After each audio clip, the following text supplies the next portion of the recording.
Flower Fables by Louisa May Alcott. The summer moon shone brightly down upon the sleeping earth, while far away from mortal eyes danced the fairy folk. Fireflies hung in bright clusters on the dewy leaves that waved in the cool night wind, and the flowers stood gazing, in very wonder, at the little elves, who lay among the fern leaves, swung in the vine boughs, sailed on the lake in lily cups, or danced on the mossy ground, to the music of the harebells, who rung out their merriest peal in honor of the night. Under the shade of a wild rose sat the queen and her little maids of honor, beside the silvery mushroom where the feast was spread.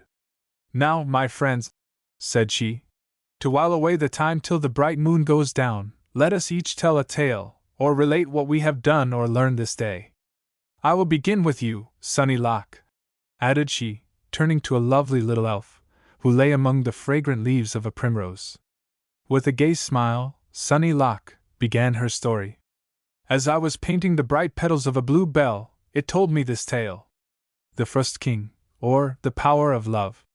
3 little fairies sat in the fields eating their breakfast, each among the leaves of her favorite flower. Daisy, Primrose, and Violet were happy as elves need be. The morning wind gently rocked them to and fro, and the sun shone warmly down upon the dewy grass, where butterflies spread their gay wings, and bees with their deep voices sung among the flowers, while the little birds hopped merrily about to peep at them. On a silvery mushroom was spread the breakfast. Little cakes of flower dust lay on a broad green leaf, beside a crimson strawberry, which, with sugar from the violet, and cream from the yellow milkweed, made a fairy meal, and their drink was the dew from the flowers' bright leaves. "Ah me!" sighed Primrose, throwing herself languidly back. "How warm the sun grows! Give me another piece of strawberry, and then I must hasten away to the shadow of the ferns. But while I eat, tell me, dear Violet, why are you all so sad? I have scarce seen a happy face since my return from Rose Land. Dear friend, what means it?" "I will tell you," replied little Violet, the tears gathering in her soft eyes. "Our good queen is ever striving to keep the dear flowers from the power of the cruel Frost King. Many ways she tried, but all have failed. She has sent messengers to his court with costly gifts, but all have returned sick for want of sunlight, weary and sad. We have watched over them, heedless of sun or shower, but still his dark spirits do their work, and we are left to weep over our blighted blossoms. Thus have we striven, and in vain, and this night our queen holds counsel for the last time. Therefore are we sad, dear Primrose, for she has toiled and cared for us, and we can do nothing to help or advise her now." "It is indeed a cruel thing," replied her friend, "but as we cannot help it, we must suffer patiently, and not let the sorrows of others disturb our happiness. But, dear sisters, see you not how high the sun is getting? I have my locks to curl, and my robe to prepare for the evening, therefore I must be gone, or I shall be brown as a withered leaf in this warm light." So, gathering a tiny mushroom for a parasol, she flew away. Daisy soon followed, and Violet was left alone. Then she spread the table afresh, and to it came fearlessly the busy ant and bee, gay butterfly and bird. Even the poor blind mole and humble worm were not forgotten, and with gentle words she gave to all, while each learned something of their kind little teacher, and the love that made her own heart bright shone alike on all. The ant and bee learned generosity, the butterfly and bird contentment, the mole and worm confidence in the love of others, and each went to their home better for the little time they had been with Violet. Evening came, and with the troops of elves to counsel their good queen, who, seated on her mossy throne, looked anxiously upon the throng below, whose glittering wings and rustling robes gleamed like many-colored flowers. At length she rose, and amid the deep silence spoke thus: "Dear children, let us not tire of a good work, hard though it be and wearisome. Think of the many little hearts that in their sorrow look to us for help. What would the green earth be without its lovely flowers, and what a lonely home for us? Their beauty fills our hearts with brightness, and their love with tender thoughts. Ought we then to leave them to die uncared for and alone? They give to us their all, ought we not to toil unceasingly, that they may bloom in peace within their quiet homes? We have tried to gain the love of the stern Frost King, but in vain. His heart is hard as his own icy land, no love can melt, no kindness bring it back to sunlight and to joy. How then may we keep our frail blossoms from his cruel spirits? Who will give us counsel? Who will be our messenger for the last time? Speak, my subjects. Then a great murmuring arose, and many spoke, some for costlier gifts, some for war, and the fearful counseled patience and submission. Long and eagerly they spoke, and their soft voices rose high.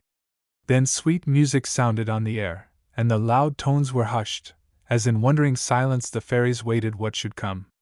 Through the crowd there came a little form. A wreath of pure white violets lay among the bright locks that fell so softly round the gentle face, where a deep blush glowed, as, kneeling at the throne, little Violet said, "Dear Queen, we have bent to the Frost King's power, we have borne gifts unto his pride, but have we gone trustingly to him and spoken fearlessly of his evil deeds? Have we shed the soft light of unwearied love around his cold heart, and with patient tenderness shown him how bright and beautiful love can make even the darkest lot? Our messengers have gone fearfully, and with cold looks and courtly words offered him rich gifts, things he cared not for, and with equal pride has he sent them back. Then let me, the weakest of your band, go to him, trusting in the love I know lies hidden in the coldest heart. I will bear only a garland of our fairest flowers, these will I wind about him, and their bright faces, looking lovingly in his, will bring sweet thoughts to his dark mind, and their soft breaths steal in like gentle words. Then, when he sees them fading on his breast, will he not sigh that there is no warmth there to keep them fresh and lovely? This will I do, dear Queen, and never leave his dreary home, till the sunlight falls on flowers fair as those that bloom in our own dear land." Silently the Queen had listened, but now, rising and placing her hand on little Violet's head, she said, turning to the throng below, "We in our pride and power have erred, while this, the weakest and lowliest of our subjects, has from the innocence of her own pure heart counseled us more wisely than the noblest of our train. All who will aid our brave little messenger, lift your wands, that we may know who will place their trust in the power of love." Every fairy wand glistened in the air, as with silvery voices they cried, "Love and little Violet." Then down from the throne, hand in hand, came the Queen and Violet, and till the moon sank did the fairies toil, to weave a wreath of the fairest flowers.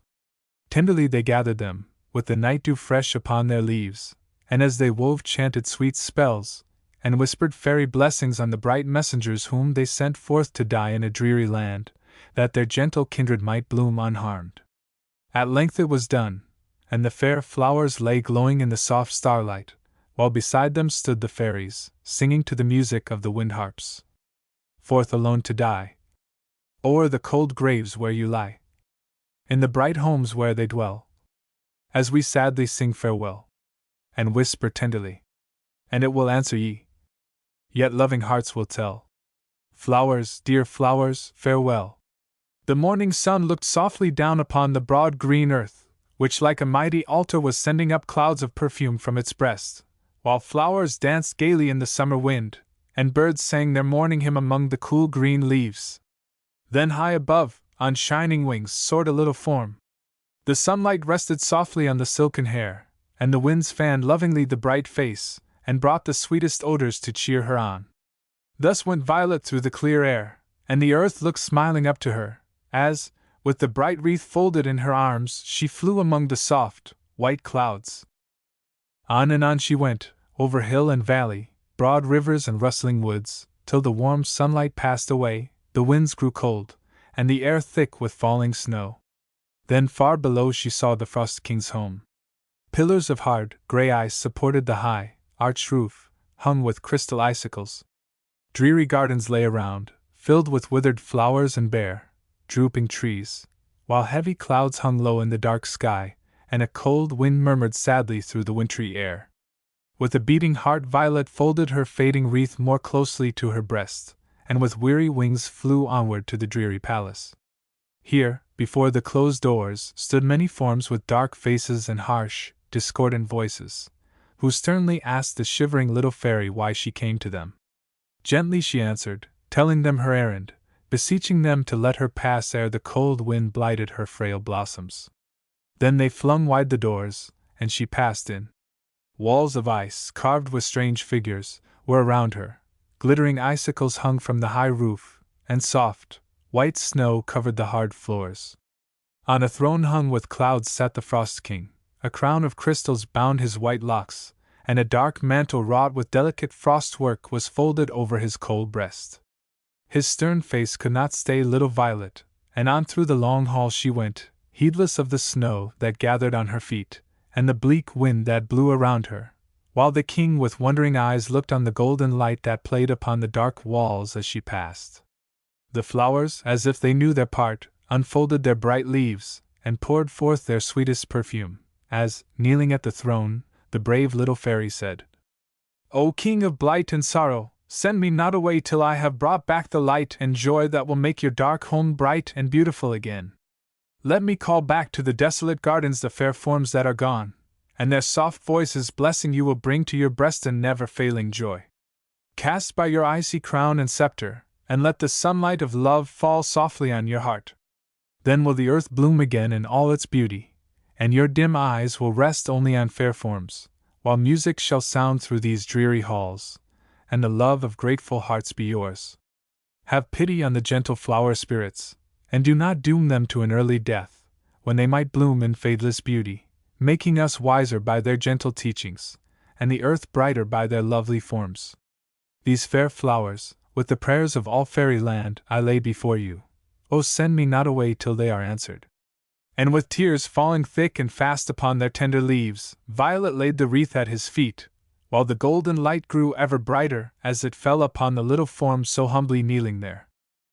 The king's stern face grew milder as he gazed on the gentle fairy, and the flowers seemed to look beseechingly upon him, while their fragrant voices sounded softly in his ear, telling of their dying sisters, and of the joy it gives to bring happiness to the weak and sorrowing. But he drew the dark mantle closer over his breast and answered coldly, "I cannot grant your prayer, little fairy. It is my will the flowers should die. Go back to your queen, and tell her that I cannot yield my power to please these foolish flowers." Then Violet hung the wreath above the throne, and with weary foot went forth again, out into the cold, dark gardens, and still the golden shadows followed her, and wherever they fell, flowers bloomed and green leaves rustled. Then came the frost spirits, and beneath their cold wings the flowers died, while the spirits bore Violet to a low, dark cell, saying as they left her, that their king was angry that she had dared to stay when he had bid her go. So all alone she sat, and sad thoughts of her happy home came back to her, and she wept bitterly. But soon came visions of the gentle flowers dying in their forest homes, and their voices ringing in her ear, imploring her to save them. Then she wept no longer, but patiently awaited what might come. Soon the golden light gleamed faintly through the cell, and she heard little voices calling for help, and high up among the heavy cobwebs hung poor little flies struggling to free themselves, while their cruel enemies sat in their nets, watching their pain. With her wand the fairy broke the bands that held them, tenderly bound up their broken wings, and healed their wounds, while they lay in the warm light, and feebly hummed their thanks to their kind deliverer. Then she went to the ugly brown spiders, and in gentle words told them how in fairyland their kindred spun all the elfin cloth, and in return the fairies gave them food, and then how happily they lived among the green leaves, spinning garments for their neighbors. "And you too," said she, "shall spin for me, and I will give you better food than helpless insects. You shall live in peace, and spin your delicate threads into a mantle for the stern king, and I will weave golden threads amid the gray, that when folded over his cold heart gentle thoughts may enter in and make it their home." And while she gaily sung, the little weavers spun their silken threads, the flies on glittering wings flew lovingly above her head, and over all the golden light shone softly down. When the frost spirits told their king, he greatly wondered and often stole to look at the sunny little room where friends and enemies worked peacefully together. Still the light grew brighter, and floated out into the cold air, where it hung like bright clouds above the dreary gardens, whence all the spirit's power could not drive it, and green leaves budded on the naked trees, and flowers bloomed, but the spirits heaped snow upon them, and they bowed their heads and died. At length the mantle was finished, and amid the grey threads shone golden ones, making it bright, and she sent it to the king, entreating him to wear it, for it would bring peace and love to dwell within his breast. But he scornfully threw it aside, and bade his spirits take her to a colder cell, deep in the earth, and there with harsh words they left her. Still she sang gaily on, and the falling drops kept time so musically, that the king in his cold ice halls wondered at the low, sweet sounds that came stealing up to him. Thus Violet dwelt, and each day the golden light grew stronger, and from among the crevices of the rocky walls came troops of little velvet-coated moles, praying that they might listen to the sweet music, and lie in the warm light. "We lead," said they, "a dreary life in the cold earth. The flower roots are dead, and no soft dews descend for us to drink, no little seed or leaf can we find. Ah, good fairy, let us be your servants, give us but a few crumbs of your daily bread, and we will do all in our power to serve you." And Violet said yes. So day after day they labored to make a pathway through the frozen earth, that she might reach the roots of the withered flowers, and soon, wherever through the dark galleries she went, the soft light fell upon the roots of flowers, and they with new life spread forth in the warm ground, and forced fresh sap to the blossoms above.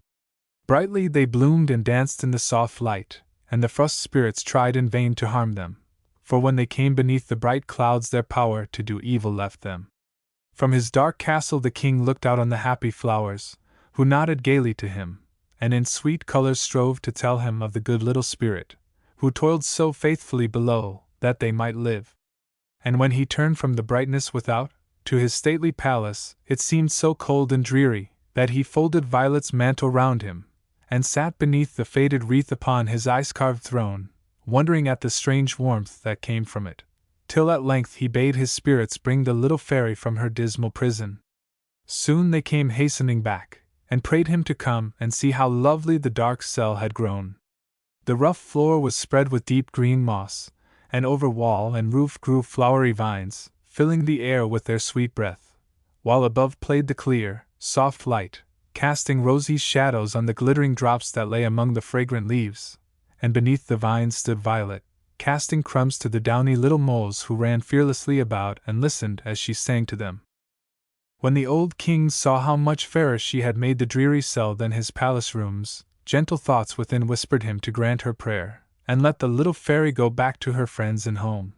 But the frost spirits breathed upon the flowers and bid him see how frail they were, and useless to a king. Then the stern, cold thoughts came back again, and he harshly bid her follow him. With a sad farewell to her little friends she followed him, and before the throne awaited his command. When the king saw how pale and sad the gentle face had grown, how thin her robe, and weak her wings, and yet how lovingly the golden shadows fell around her and brightened as they lay upon the wand, which, guided by patient love, had made his once desolate home so bright, he could not be cruel to the one who had done so much for him, and in kindly tone he said, "Little fairy, I offer you two things, and you may choose between them. If I will vow never more to harm the flowers you may love, will you go back to your own people and leave me and my spirits to work our will on all the other flowers that bloom? The earth is broad, and we can find them in any land, then why should you care what happens to their kindred if your own are safe? Will you do this?" "Ah," answered Violet sadly, "do you not know that beneath the flowers' bright leaves there beats a little heart that loves and sorrows like our own? And can I, heedless of their beauty, doom them to pain and grief, that I might save my own dear blossoms from the cruel foes to which I leave them? Ah, no! Sooner would I dwell forever in your darkest cell, than lose the love of those warm, trusting hearts." "Then listen," said the king, "to the task I give you. You shall raise up for me a palace fairer than this, and if you can work that miracle I will grant your prayer or lose my kingly crown. And now go forth, and begin your task. My spirits shall not harm you, and I will wait till it is done before I blight another flower." Then out into the gardens went Violet with a heavy heart, for she had toiled so long, her strength was nearly gone. But the flowers whispered their gratitude, and folded their leaves as if they blessed her, and when she saw the garden filled with loving friends, who strove to cheer and thank her for her care, courage and strength returned, and raising up thick clouds of mist that hid her from the wondering flowers, alone and trustingly she began her work. As time went by, the Frost King feared the task had been too hard for the fairy. Sounds were heard behind the walls of mist, bright shadows seemed to pass within, but the little voice was never heard. Meanwhile the golden light had faded from the garden, the flowers bowed their heads, and all was dark and cold as when the gentle fairy came. And to the stern king his home seemed more desolate and sad, for he missed the warm light, the happy flowers, and more than all, the gay voice and bright face of little Violet. So he wandered through his dreary palace, wondering how he had been content to live before without sunlight and love. And little Violet was mourned as dead in fairyland, and many tears were shed, for the gentle fairy was beloved by all, from the queen down to the humblest flower. Sadly they watched over every bird and blossom which she had loved, and strove to be like her in kindly words and deeds. They wore cypress wreaths, and spoke of her as one whom they should never see again. Thus they dwelt in deepest sorrow, till one day there came to them an unknown messenger, wrapped in a dark mantle, who looked with wondering eyes on the bright palace, and flower-crowned elves, who kindly welcomed him, and brought fresh dew and rosy fruit to refresh the weary stranger. Then he told them that he came from the Frost King, who begged the queen and all her subjects to come and see the palace little Violet had built, for the veil of mist would soon be withdrawn, and as she could not make a fairer home than the ice castle, the king wished her kindred near to comfort and to bear her home. And while the elves wept, he told them how patiently she had toiled, how her fadeless love had made the dark cell bright and beautiful. These and many other things he told them, for little Violet had won the love of many of the frost spirits, and even when they killed the flowers she had toiled so hard to bring to life and beauty, she spoke gentle words to them, and sought to teach them how beautiful is love. Long stayed the messenger, and deeper grew his wonder that the fairy could have left so fair a home, to toil in the dreary palace of his cruel master, and suffer cold and weariness, to give life and joy to the weak and sorrowing. When the elves had promised they would come, he bade farewell to happy fairyland, and flew sadly home. At last the time arrived, and out in his barren garden, under a canopy of dark clouds, sat the Frost King before the misty wall, behind which were heard low, sweet sounds, as of rustling trees and warbling birds. Soon through the air came many-colored troops of elves. First the queen, known by the silver lilies on her snowy robe and the bright crown in her hair, beside whom flew a band of elves in crimson and gold, making sweet music on their flower trumpets, while all around, with smiling faces and bright eyes, fluttered her loving subjects.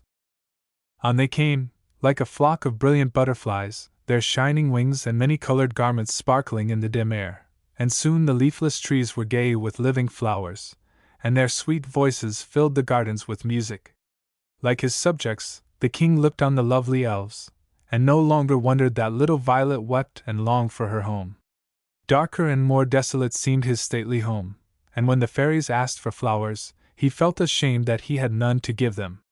At length a warm wind swept through the gardens, and the mist clouds passed away, while in silent wonder looked the Frost King and the elves upon the scene before them. Far as eye could reach were tall green trees whose drooping boughs made graceful arches, through which the golden light shone softly, making bright shadows on the deep green moss below, where the fairest flowers waved in the cool wind, and sang, in their low, sweet voices, how beautiful is love. Flowering vines folded their soft leaves around the trees, making green pillars of their rough trunks. Fountains threw their bright waters to the roof, and flocks of silver-winged birds flew singing among the flowers, or brooded lovingly above their nests.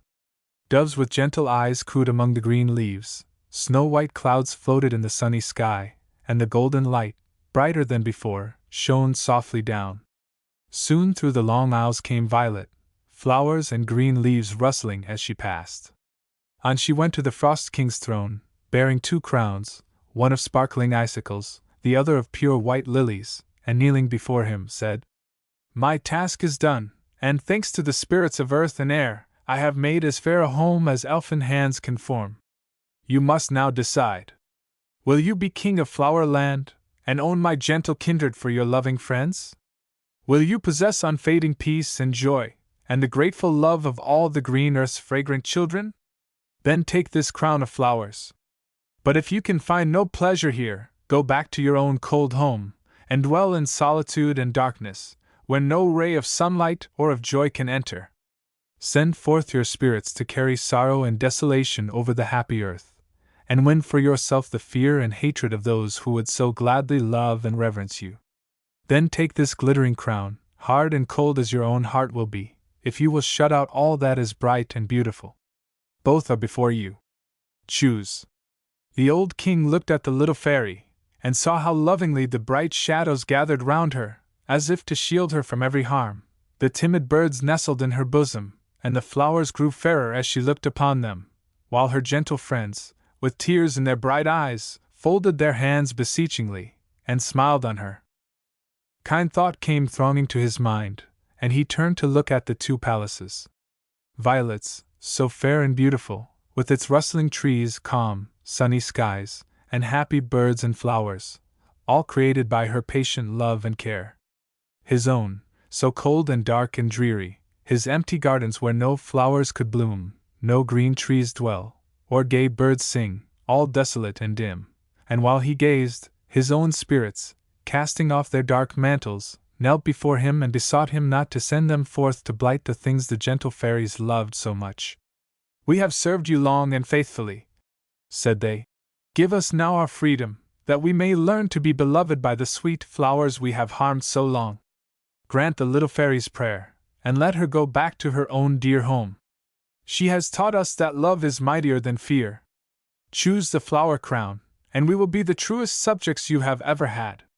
Then, amid a burst of wild, sweet music, the Frost King placed the flower crown on his head, and knelt to little Violet, while far and near, over the broad green earth, sounded the voices of flowers, singing their thanks to the gentle fairy, and the summer wind was laden with perfumes, which they sent as tokens of their gratitude, and wherever she went, old trees bent down to fold their slender branches round her. Flowers laid their soft faces against her own, and whispered blessings. Even the humble moss bent over the little feet, and kissed them as they passed. The old king, surrounded by the happy fairies, sat in Violet's lovely home, and watched his icy castle melt away beneath the bright sunlight, while his spirits, cold and gloomy no longer, danced with the elves, and waited on their king with loving eagerness. Brighter grew the golden light, gayer sang the birds, and the harmonious voices of grateful flowers, sounding over the earth, carried new joy to all their gentle kindred. On the cool wind softly came, singing little Violet's name, and the bright waves bore it on, where the glad news had not gone, and his power to harm and blight, warmed with music, love, and light, gay with lovely elves and flowers.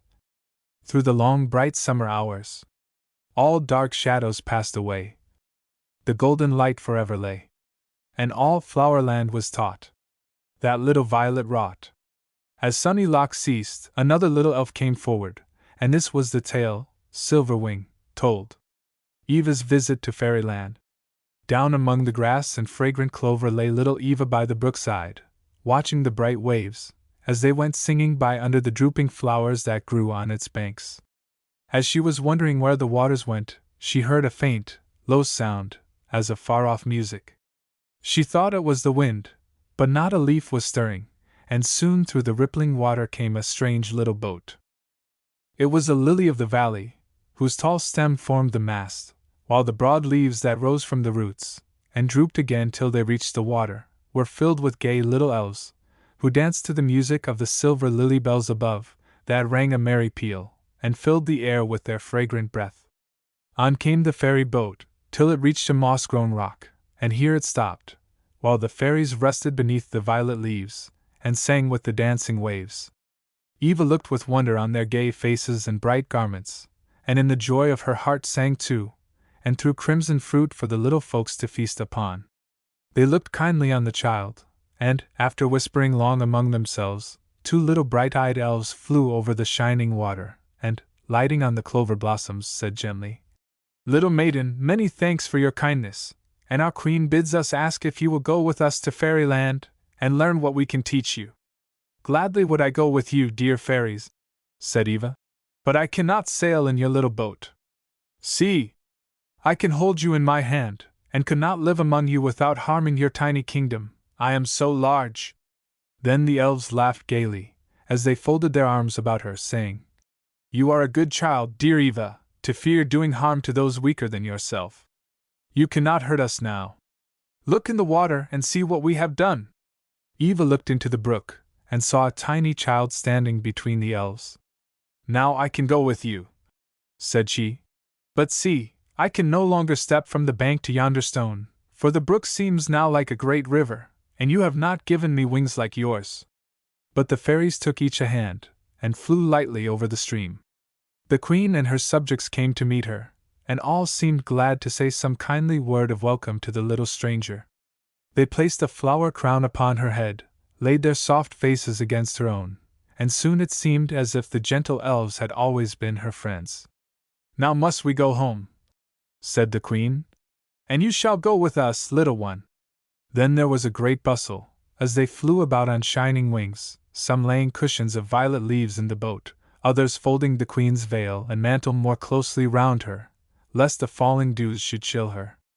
The cool waves gentle plashing against the boat, and the sweet chime of the lily bells, lulled little Eva to sleep, and when she woke it was in fairyland. A faint, rosy light, as of the setting sun, shone on the white pillars of the queen's palace as they passed in, and the sleeping flowers leaned gracefully on their stems, dreaming beneath their soft green curtains. All was cool and still, and the elves glided silently about, lest they should break their slumbers. They led Eva to a bed of pure white leaves, above which drooped the fragrant petals of a crimson rose.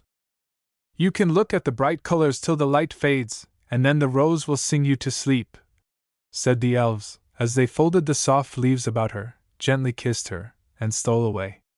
Long she lay watching the bright shadows, and listening to the song of the rose, while through the long night dreams of lovely things floated like bright clouds through her mind, while the rose bent lovingly above her, and sang in the clear moonlight. With the sun rose the fairies, and with Eva, hastened away to the fountain, whose cool waters were soon filled with little forms, and the air ringing with happy voices, as the elves floated in the blue waves among the fair white lilies, or sat on the green moss, smoothing their bright locks, and wearing fresh garlands of dewy flowers. At length the queen came forth, and her subjects gathered round her, and while the flowers bowed their heads, and the trees hushed their rustling, the fairies sang their morning hymn to the Father of birds and blossoms, who had made the earth so fair a home for them. Then they flew away to the gardens, and soon, high up among the tree-tops, or under the broad leaves, sat the elves in little groups, taking their breakfast of fruit and pure fresh dew, while the bright-winged birds came fearlessly among them, pecking the same ripe berries, and dipping their little beaks in the same flower cups, and the fairies folded their arms lovingly about them, smoothed their soft bosoms, and gaily sang to them.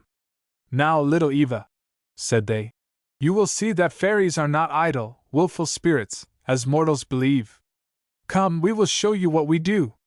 They led her to a lovely room, through whose walls of deep green leaves the light stole softly in.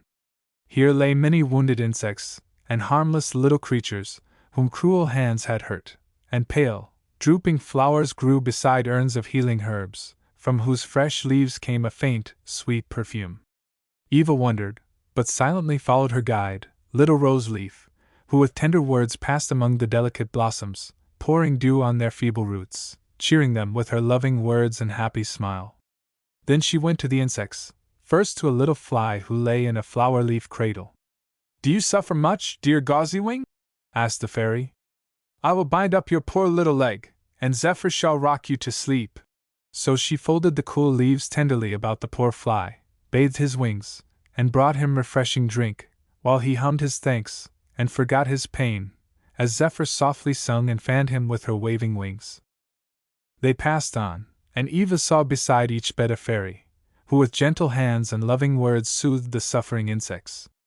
At length they stopped beside a bee, who lay amongst sweet honeysuckle flowers, in a cool, still place, where the summer wind blew in, and the green leaves rustled pleasantly.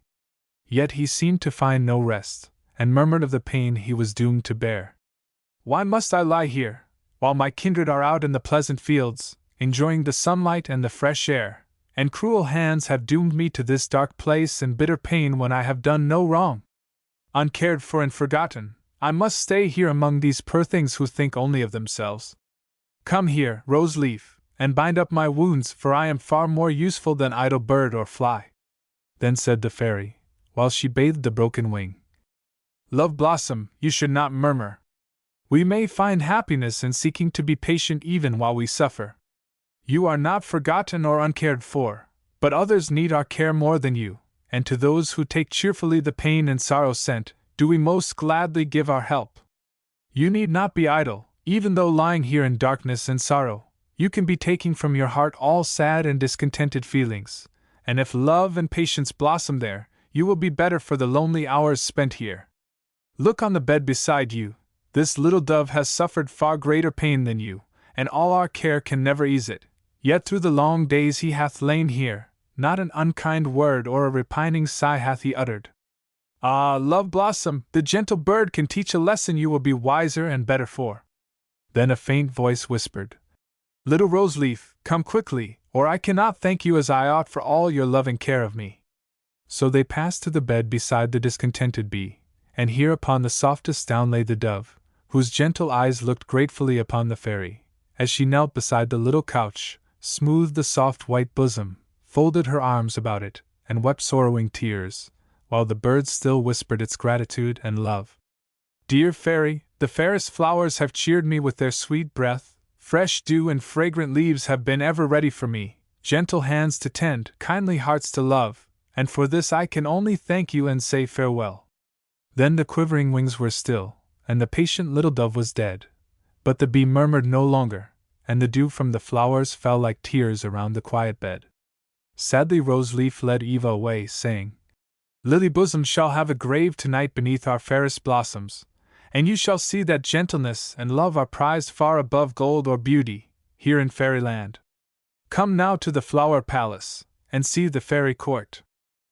Beneath green arches, bright with birds and flowers, beside singing waves, went Eva into a lofty hall.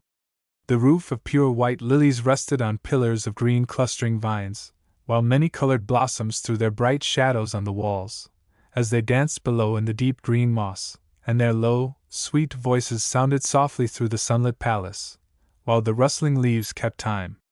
Beside the throne stood Eva, and watched the lovely forms around her, as they stood, each little band in its own color, with glistening wings and flower wands. Suddenly the music grew louder and sweeter, and the fairies knelt and bowed their heads, as on through the crowd of loving subjects came the queen, while the air was filled with gay voices singing to welcome her. She placed the child beside her, saying, Little Eva, you shall see now how the flowers on your great earth bloom so brightly. A band of loving little gardeners go daily forth from Fairyland to tend and watch them, that no harm may befall the gentle spirits that dwell beneath their leaves. This is never known, for like all good it is unseen by mortal eyes, and unto only pure hearts like yours do we make known our secret. The humblest flower that grows is visited by our messengers, and often blooms in fragrant beauty unknown, unloved by all save fairy friends, who seek to fill the spirits with all sweet and gentle virtues, that they may not be useless on the earth, for the noblest mortals stoop to learn of flowers. Now, Eglantine, what have you to tell us of your rosy namesakes on the earth?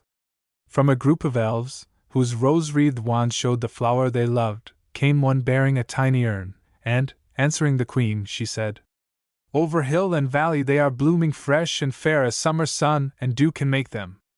No drooping stem or withered leaf tells of any evil thought within their fragrant bosoms, and thus from the fairest of their race have they gathered this sweet dew, as a token of their gratitude to one whose tenderness and care have kept them pure and happy, and this, the loveliest of their sisters, have I brought to place among the fairy flowers that never pass away.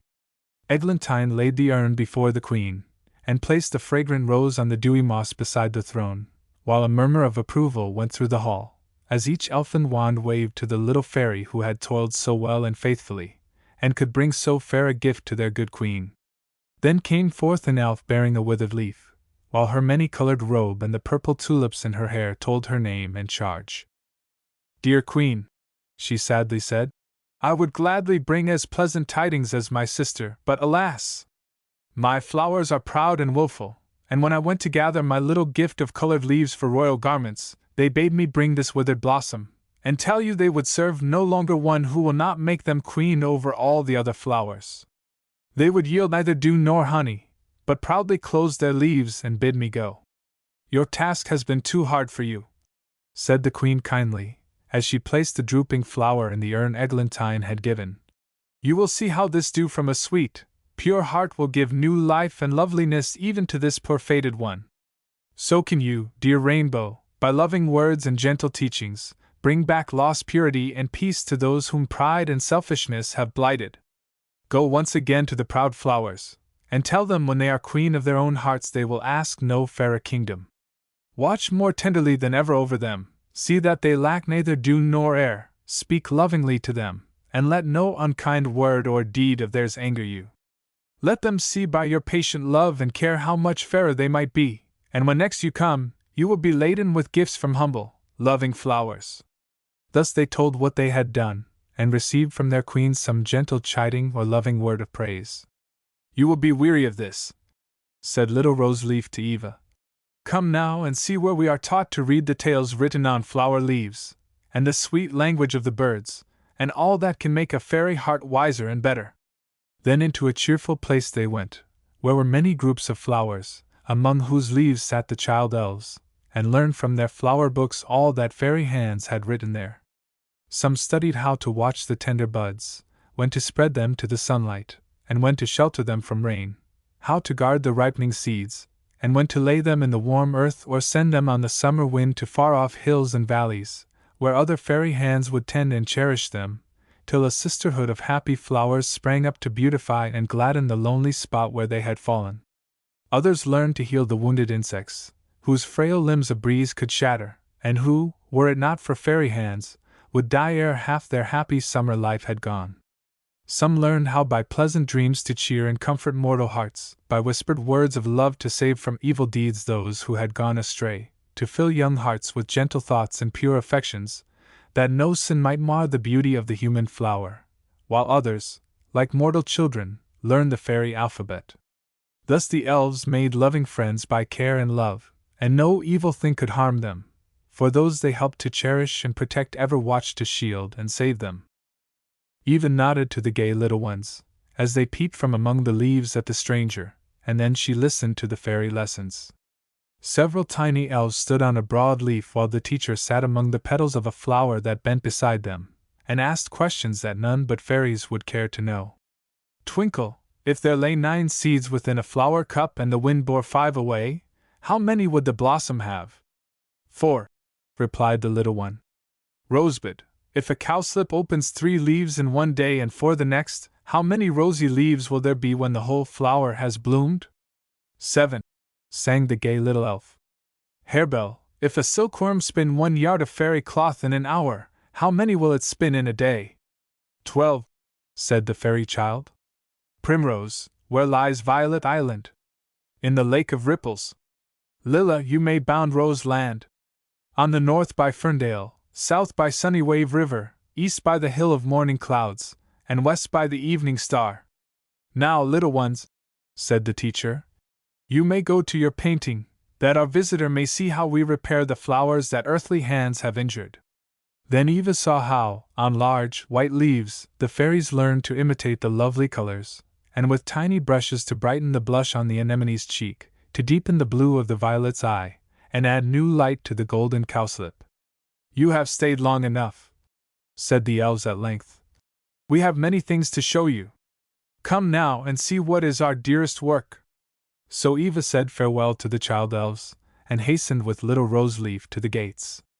Here she saw many bands of fairies, folded in dark mantles that mortals might not know them, who, with the child among them, flew away over hill and valley. Some went to the cottages amid the hills, some to the seaside to watch above the humble fisher folks, but little Rose Leaf and many others went into the noisy city. Eva wondered within herself what good the tiny elves could do in this great place. But she soon learned, for the fairy band went among the poor and friendless, bringing pleasant dreams to the sick and old, sweet, tender thoughts of love and gentleness to the young, strength to the weak, and patient cheerfulness to the poor and lonely. Then the child wondered no longer, but deeper grew her love for the tender-hearted elves, who left their own happy home to cheer and comfort those who never knew what hands had clothed and fed them, what hearts had given of their own joy, and brought such happiness to theirs. Long they stayed, and many a lesson little Eva learned, but when she begged them to go back, they still led her on, saying, "Our work is not yet done. Shall we leave so many sad hearts when we may cheer them, so many dark homes that we may brighten? We must stay yet longer, little Eva, and you may learn yet more." Then they went into a dark and lonely room, and here they found a pale, sad-eyed child, who wept bitter tears over a faded flower. "Ah," sighed the little one, "it was my only friend, and I cherished it with all my lone heart's love. Tea was all that made my sad life happy, and it is gone." Tenderly the child fastened the drooping stem, and placed it where the one faint ray of sunlight stole into the dreary room. "Do you see?" said the elves. "Through this simple flower will we keep the child pure and stainless amid the sin and sorrow around her. The love of this shall lead her on through temptation and through grief, and she shall be a spirit of joy and consolation to the sinful and the sorrowing." And with busy love toiled the elves amid the withered leaves, and new strength was given to the flower, while, as day by day the friendless child watered the growing buds, deeper grew her love for the unseen friends who had given her one thing to cherish in her lonely home. Sweet, gentle thoughts filled her heart as she bent above it, and the blossom's fragrant breath was to her a whispered voice of all fair and lovely things, and as the flower taught her, so she taught others. The loving elves brought her sweet dreams by night, and happy thoughts by day, and as she grew in childlike beauty, pure and patient amid poverty and sorrow, the sinful were rebuked, sorrowing hearts grew light, and the weak and selfish forgot their idle fears, when they saw her trustingly live on with none to aid or comfort her. The love she bore the tender flower kept her own heart innocent and bright, and the pure human flower was a lesson to those who looked upon it, and soon the gloomy house was bright with happy hearts, that learned of the gentle child to bear poverty and grief as she had done, to forgive those who brought care and wrong to them, and to seek for happiness in humble deeds of charity and love. "Our work is done," whispered the elves, and with blessings on the two fair flowers, they flew away to other homes, to a blind old man who dwelt alone with none to love him, till through long years of darkness and of silent sorrow the heart within had grown dim and cold. No sunlight could enter at the darkened eyes, and none were near to whisper gentle words, to cheer and comfort.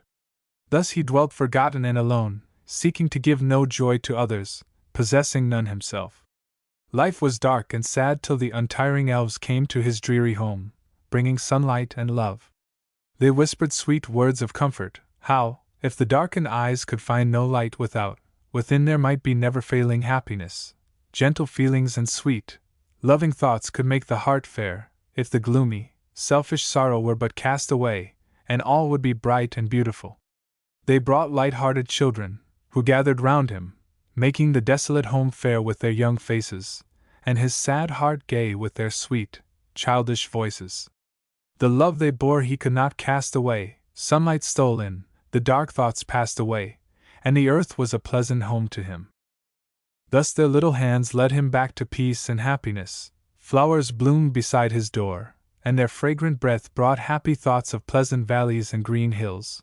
Birds sang to him, and their sweet voices woke the music in his own soul, that never failed to calm and comfort. Happy sounds were heard in his once lonely home, and bright faces gathered round his knee, and listened tenderly while he strove to tell them all the good that gentleness and love had done for him. Still the elves watched near, and brighter grew the heart as kindly thoughts and tender feelings entered in, and made it their home. And when the old man fell asleep, above his grave little feet trod lightly, and loving hands laid fragrant flowers. Then went the elves into the dreary prison houses, where sad hearts pined in lonely sorrow for the joy and freedom they had lost. To these came the loving band with tender words, telling of the peace they yet might win by patient striving and repentant tears, thus waking in their bosoms all the holy feelings and sweet affections that had slept so long. They told pleasant tales, and sang their sweetest songs to cheer and gladden, while the dim cells grew bright with the sunlight, and fragrant with the flowers the loving elves had brought, and by their gentle teachings those sad, despairing hearts were filled with patient hope and earnest longing to win back their lost innocence and joy.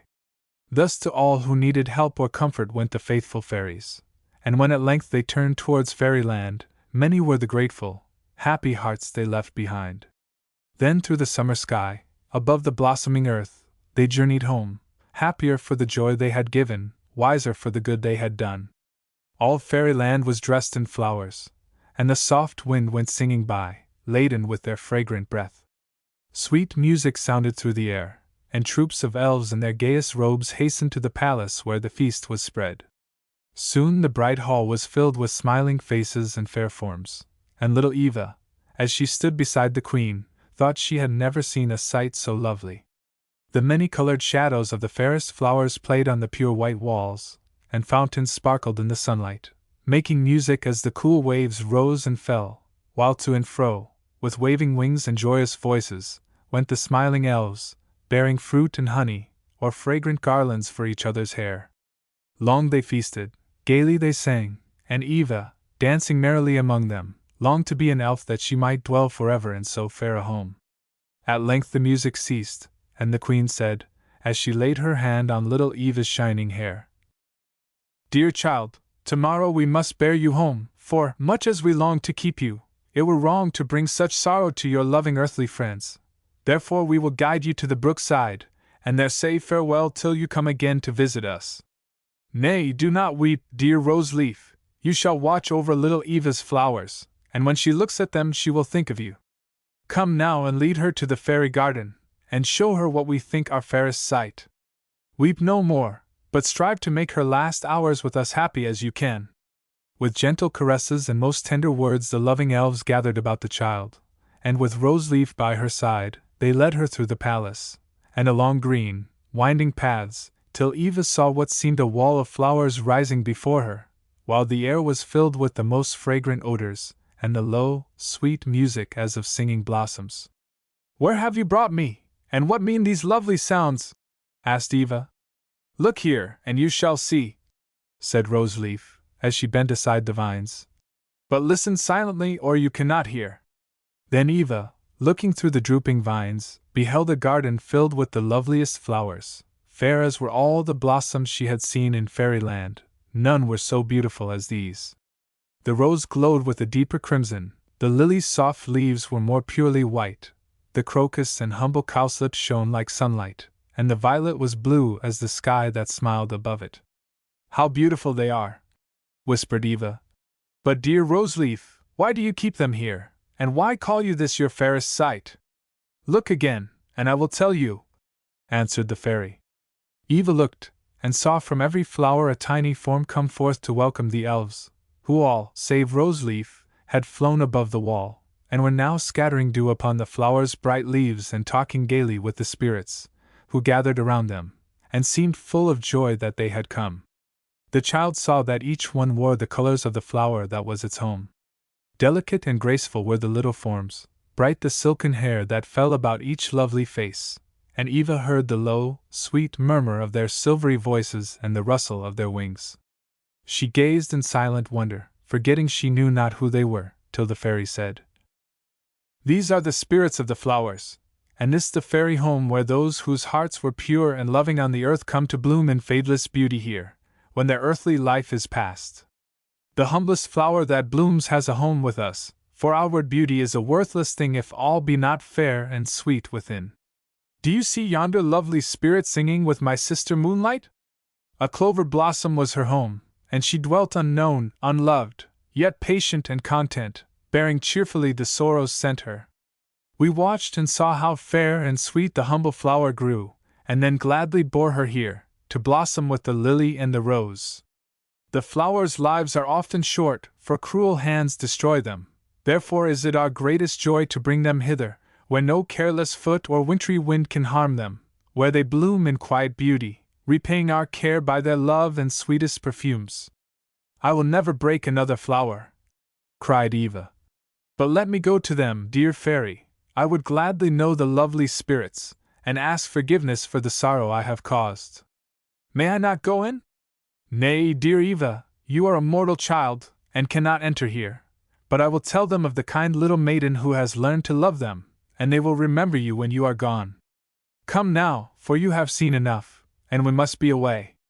On a rosy morning cloud, surrounded by the loving elves, went Eva through the sunny sky. The fresh wind bore them gently on, and soon they stood again beside the brook, whose waves danced brightly as if to welcome them. Now, ere we say farewell, said the Queen, as they gathered nearer to the child, tell me, dear Eva, what among all our fairy gifts will make you happiest, and it shall be yours. You good little fairies, said Eva, folding them in her arms, for she was no longer the tiny child she had been in fairyland. You dear good little elves, what can I ask of you, who have done so much to make me happy, and taught me so many good and gentle lessons, the memory of which will never pass away? I can only ask of you the power to be as pure and gentle as yourselves, as tender and loving to the weak and sorrowing, as untiring in kindly deeds to all.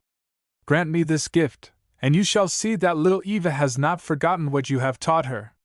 The power shall be yours, said the elves, and laid their soft hands on her head.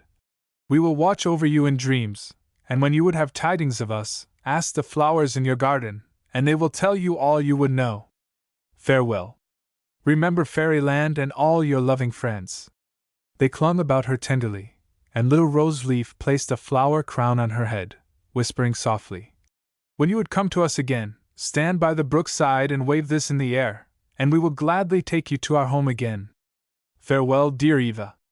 Think of your little Rose Leaf when among the flowers. Long Eva watched their shining wings, and listened to the music of their voices as they flew singing home, and when at length the last little form had vanished among the clouds, she saw that all around her where the elves had been, the fairest flowers had sprung up, and the lonely brookside was a blooming garden. Thus she stood among the waving blossoms, with the fairy garland in her hair, and happy feelings in her heart, better and wiser for her visit to Fairyland. Now, Star Twinkle, what have you to teach? Asked the Queen. Nothing but a little song I heard the harebells singing, replied the fairy, and taking her harp, sang, in a low, sweet voice, the Flower's Lesson. The music-loving elves clapped their hands, as Star Twinkle ceased, and the Queen placed a flower crown, with a gentle smile, upon the fairy's head, saying, The little bud's lesson shall teach us how sad a thing is pride, and that humility alone can bring true happiness to flower and fairy. You shall come next, Zephyr. And the little fairy, who lay rocking to and fro upon a fluttering vine leaf, thus began her story. As I lay resting in the bosom of a cowslip that bent above the brook, a little wind, tired of play, told me this tale of Lily Bell and Thistledown. Once upon a time, two little fairies went out into the world to seek their fortune. Thistledown was as gay and gallant a little elf as ever spread a wing. His purple mantle and doublet of green were embroidered with the brightest threads, and the plume in his cap came always from the wing of the gayest butterfly. But he was not loved in Fairyland, for, like the flower whose name and colors he wore, though fair to look upon, many were the little thorns of cruelty and selfishness that lay concealed by his gay mantle.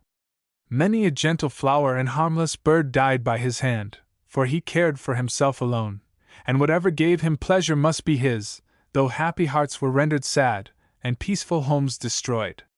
Such was Thistledown, but far different was his little friend, Lilybell.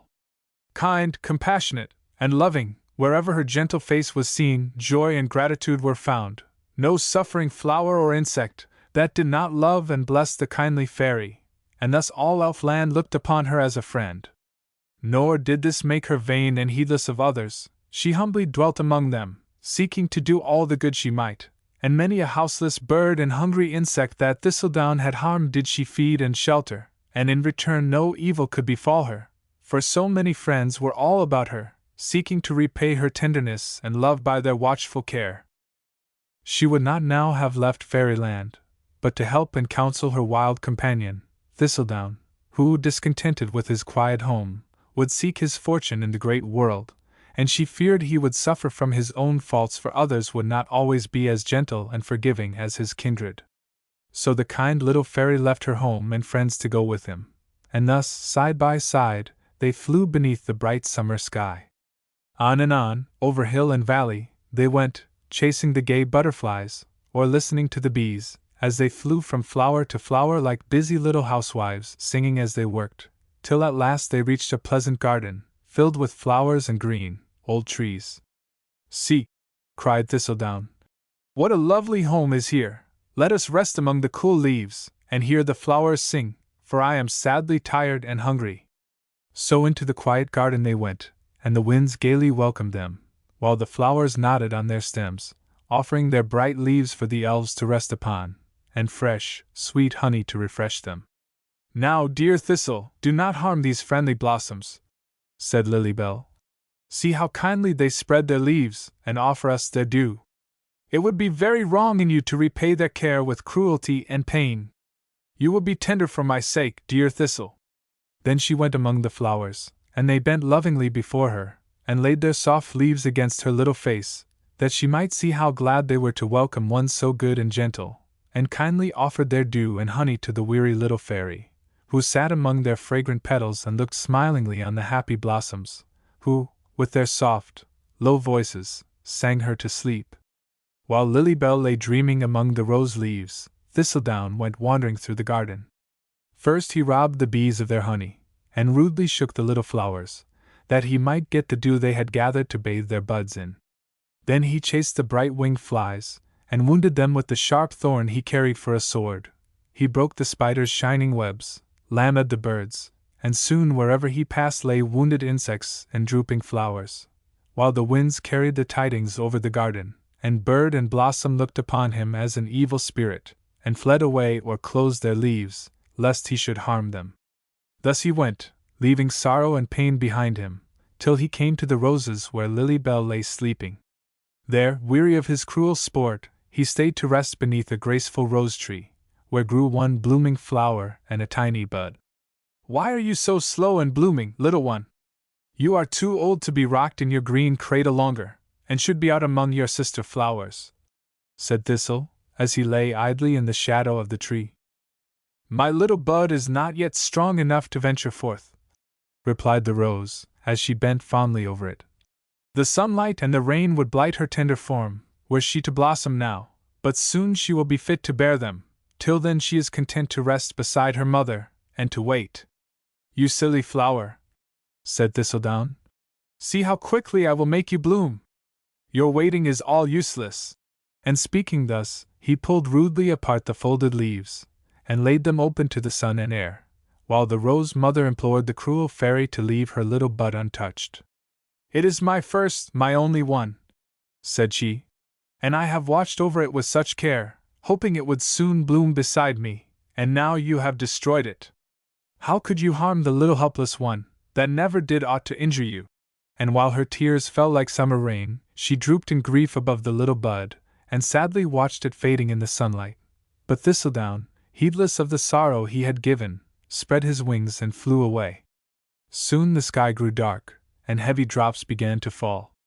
Then Thistle hastened to the lily, for her cup was deep, and the white leaves fell like curtains over the fragrant bed. He was a dainty little elf, and could not sleep among the clovers and bright buttercups. But when he asked the flower to unfold her leaves and take him in, she turned her pale, soft face away, and answered sadly, "I must shield my little drooping sisters whom you have harmed, and cannot let you in." Then Thistledown was very angry, and turned to find shelter among the stately roses. But they showed their sharp thorns, and while their rosy faces glowed with anger, told him to be gone, or they would repay him for the wrong he had done their gentle kindred. He would have stayed to harm them, but the rain fell fast, and he hurried away, saying, "The tulips will take me in, for I have praised their beauty, and they are vain and foolish flowers." But when he came, all wet and cold, praying for shelter among their thick leaves, they only laughed and said scornfully, "We know you, and will not let you in, for you are false and cruel, and will only bring us sorrow. You need not come to us for another mantle, when the rain has spoilt your fine one, and do not stay here, or we will do you harm." Then they waved their broad leaves stormily, and scattered the heavy drops on his dripping garments. "Now must I go to the humble daisies and blue violets," said Thistle. "They will be glad to let in so fine a fairy, and I shall die in this cold wind and rain." So away he flew, as fast as his heavy wings would bear him, to the daisies. But they nodded their heads wisely, and closed their leaves yet closer, saying sharply, "Go away with yourself, and do not imagine we will open our leaves to you, and spoil our seeds by letting in the rain. It serves you rightly, to gain our love and confidence, and repay it by such cruelty."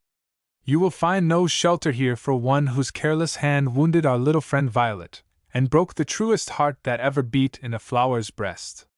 We are very angry with you, wicked fairy. Go away and hide yourself." "Ah!" cried the shivering elf. "Where can I find shelter? I will go to the violets, they will forgive and take me in." But the daisies had spoken truly. The gentle little flower was dead, and her blue-eyed sisters were weeping bitterly over her faded leaves. "Now I have no friends," sighed poor Thistledown, "and must die of cold. Ah, if I had but minded Lily Bell, I might now be dreaming beneath some flower's leaves." "Others can forgive and love, beside Lily Bell and Violet," said a faint, sweet voice.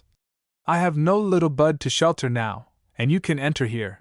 It was the Rose Mother that spoke, and Thistle saw how pale the bright leaves had grown, and how the slender stem was bowed.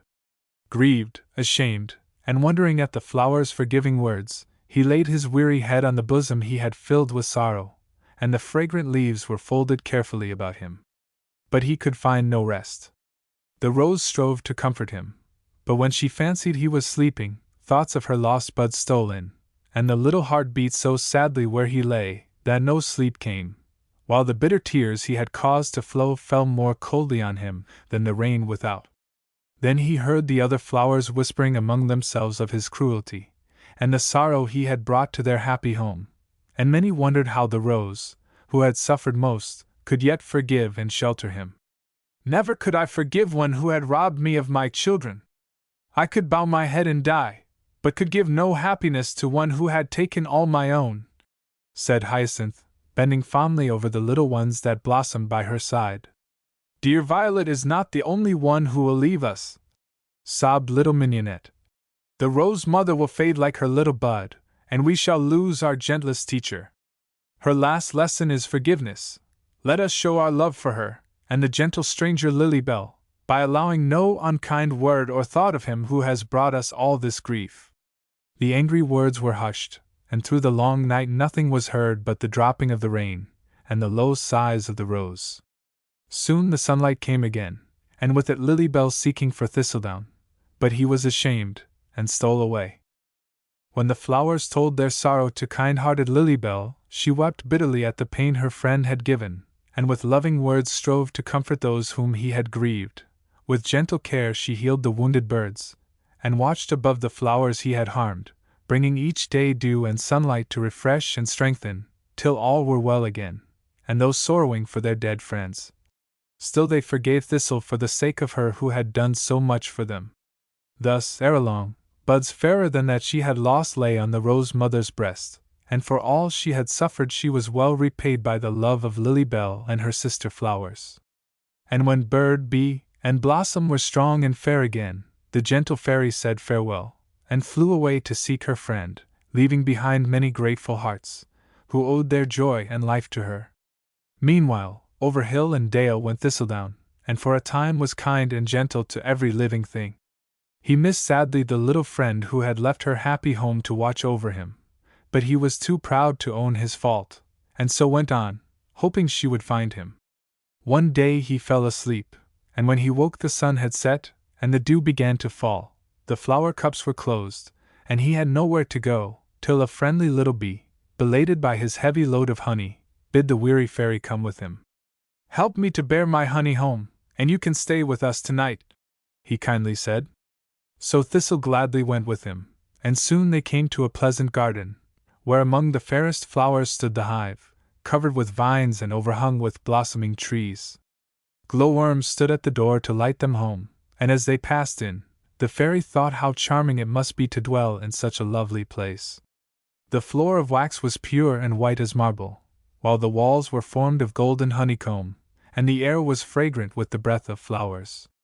"You cannot see our queen tonight," said the little bee, "but I will show you to a bed where you can rest."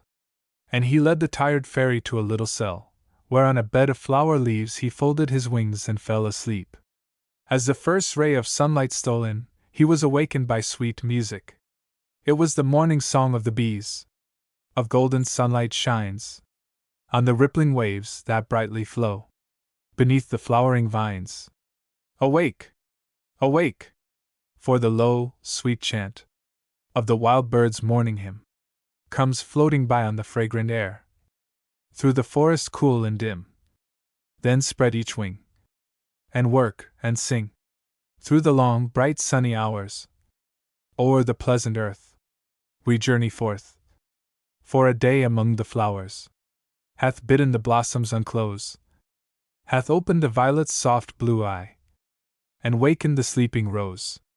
And lightly they wave on their slender stems, fragrant and fresh and fair, waiting for us, as we singing come, to gather our honeydew there. Then spread each wing, and work and sing, through the long, bright, sunny hours. O'er the pleasant earth we journey forth, for a day among the flowers. Soon his friend came to bid him rise, as the queen desired to speak with him. So, with his purple mantle thrown gracefully over his shoulder, and his little cap held respectfully in his hand, he followed Nimblewing to the great hall, where the queen was being served by her little pages. Some bore her fresh dew and honey, some fanned her with fragrant flower leaves, while others scattered the sweetest perfumes on the air. "Little fairy," said the queen, "you are welcome to my palace, and we will gladly have you stay with us, if you will obey our laws. We do not spend the pleasant summer days in idleness and pleasure, but each one labors for the happiness and good of all. If our home is beautiful, we have made it so by industry, and here, as one large, loving family, we dwell. No sorrow, care, or discord can enter in, while all obey the voice of her who seeks to be a wise and gentle queen to them. If you will stay with us, we will teach you many things. Order, patience, industry. Who can teach so well as they who are the emblems of these virtues? Our laws are few and simple. You must each day gather your share of honey, see that your cell is sweet and fresh, as you yourself must be, rise with the sun, and with him to sleep. You must harm no flower in doing your work, nor take more than your just share of honey, for they so kindly give us food, it were most cruel to treat them with aught save gentleness and gratitude.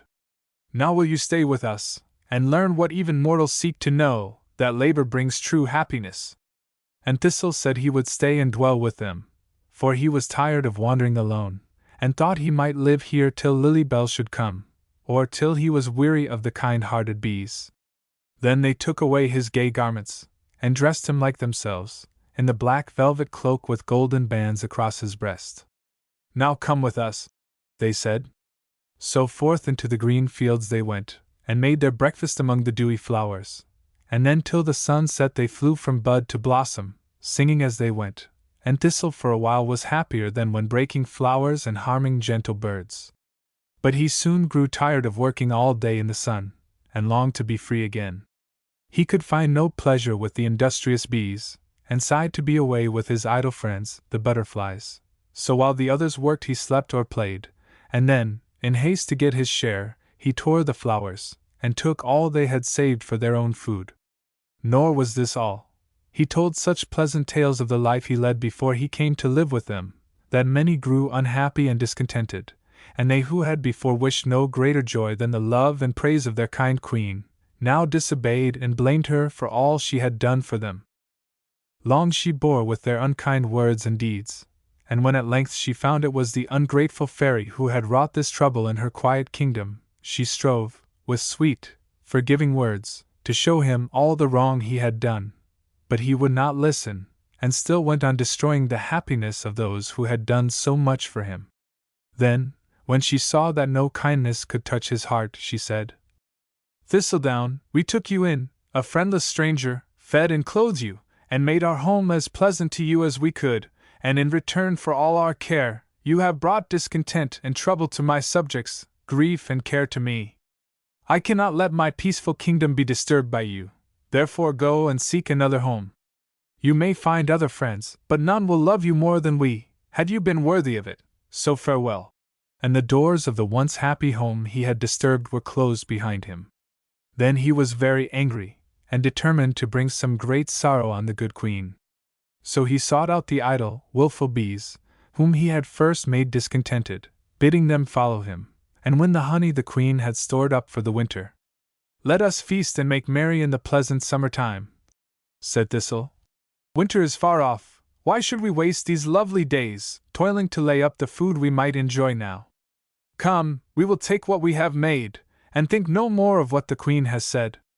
So while the industrious bees were out among the flowers, he led the drones to the hive, and took possession of the honey, destroying and laying waste the home of the kind bees. Then, fearing that in their grief and anger they might harm him, Thistle flew away to seek new friends. After many wanderings, he came at length to a great forest, and here beside a still lake he stayed to rest. Delicate wood flowers grew near him in the deep green moss, with drooping heads, as if they listened to the soft wind singing among the pines. Bright-eyed birds peeped at him from their nests, and many-colored insects danced above the cool, still lake. "This is a pleasant place," said Thistle. "It shall be my home for a while. Come hither, blue dragonfly, I would gladly make a friend of you, for I am all alone." The dragonfly folded his shining wings beside the elf, listened to the tale he told, promised to befriend the lonely one, and strove to make the forest a happy home to him. So here dwelt Thistle, and many kind friends gathered round him, for he spoke gently to them, and they knew nothing of the cruel deeds he had done, and for a while he was happy and content. But at length he grew weary of the gentle birds and wild flowers, and sought new pleasure in destroying the beauty he was tired of, and soon the friends who had so kindly welcomed him looked upon him as an evil spirit, and shrunk away as he approached. At length his friend the dragonfly besought him to leave the quiet home he had disturbed.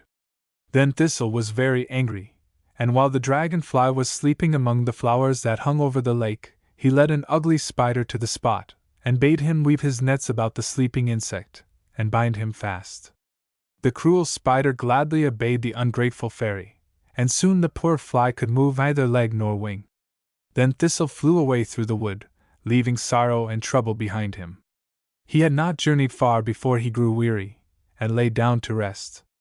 Long he slept, and when he awoke, and tried to rise, his hands and wings were bound, while beside him stood two strange little figures, with dark faces and garments that rustled like withered leaves, who cried to him, as he struggled to get free, "Lie still, you naughty fairy, you are in the brownie's power, and shall be well punished for your cruelty ere we let you go."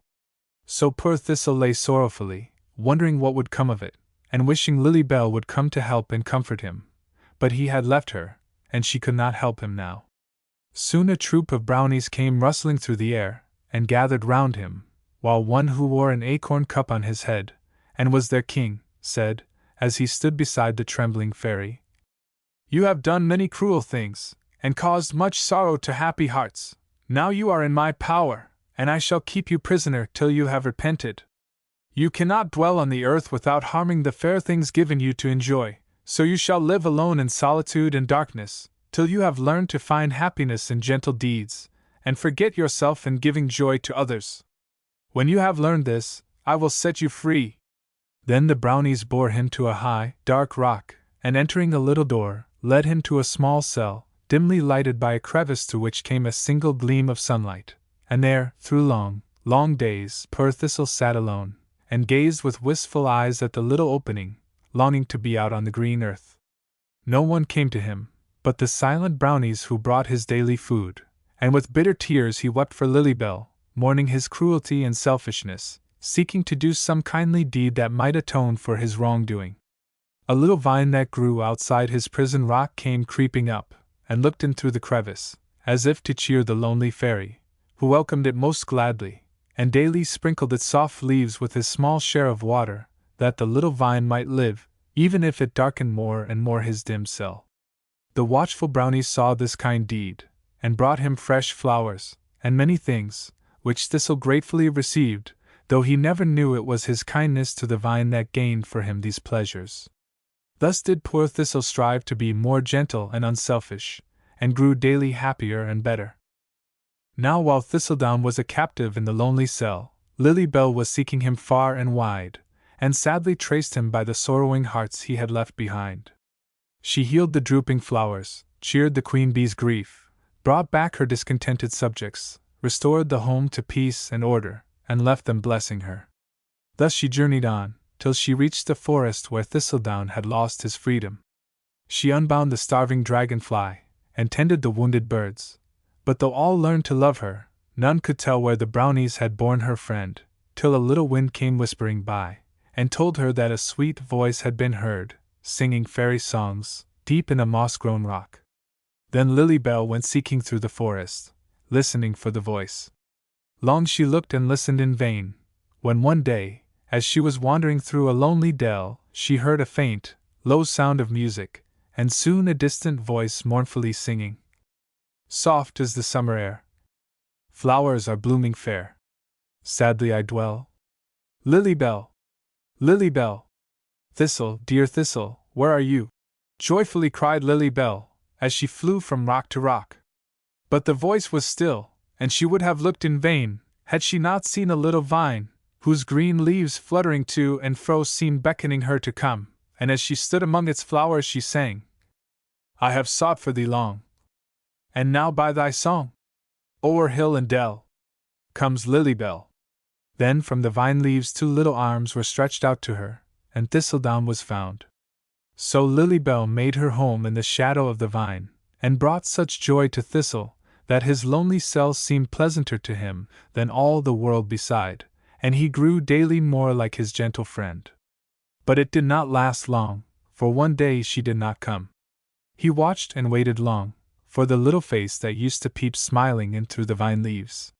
He called and beckoned through the narrow opening, but no Lily Bell answered, and he wept sadly as he thought of all she had done for him, and that now he could not go to seek and help her, for he had lost his freedom by his own cruel and wicked deeds.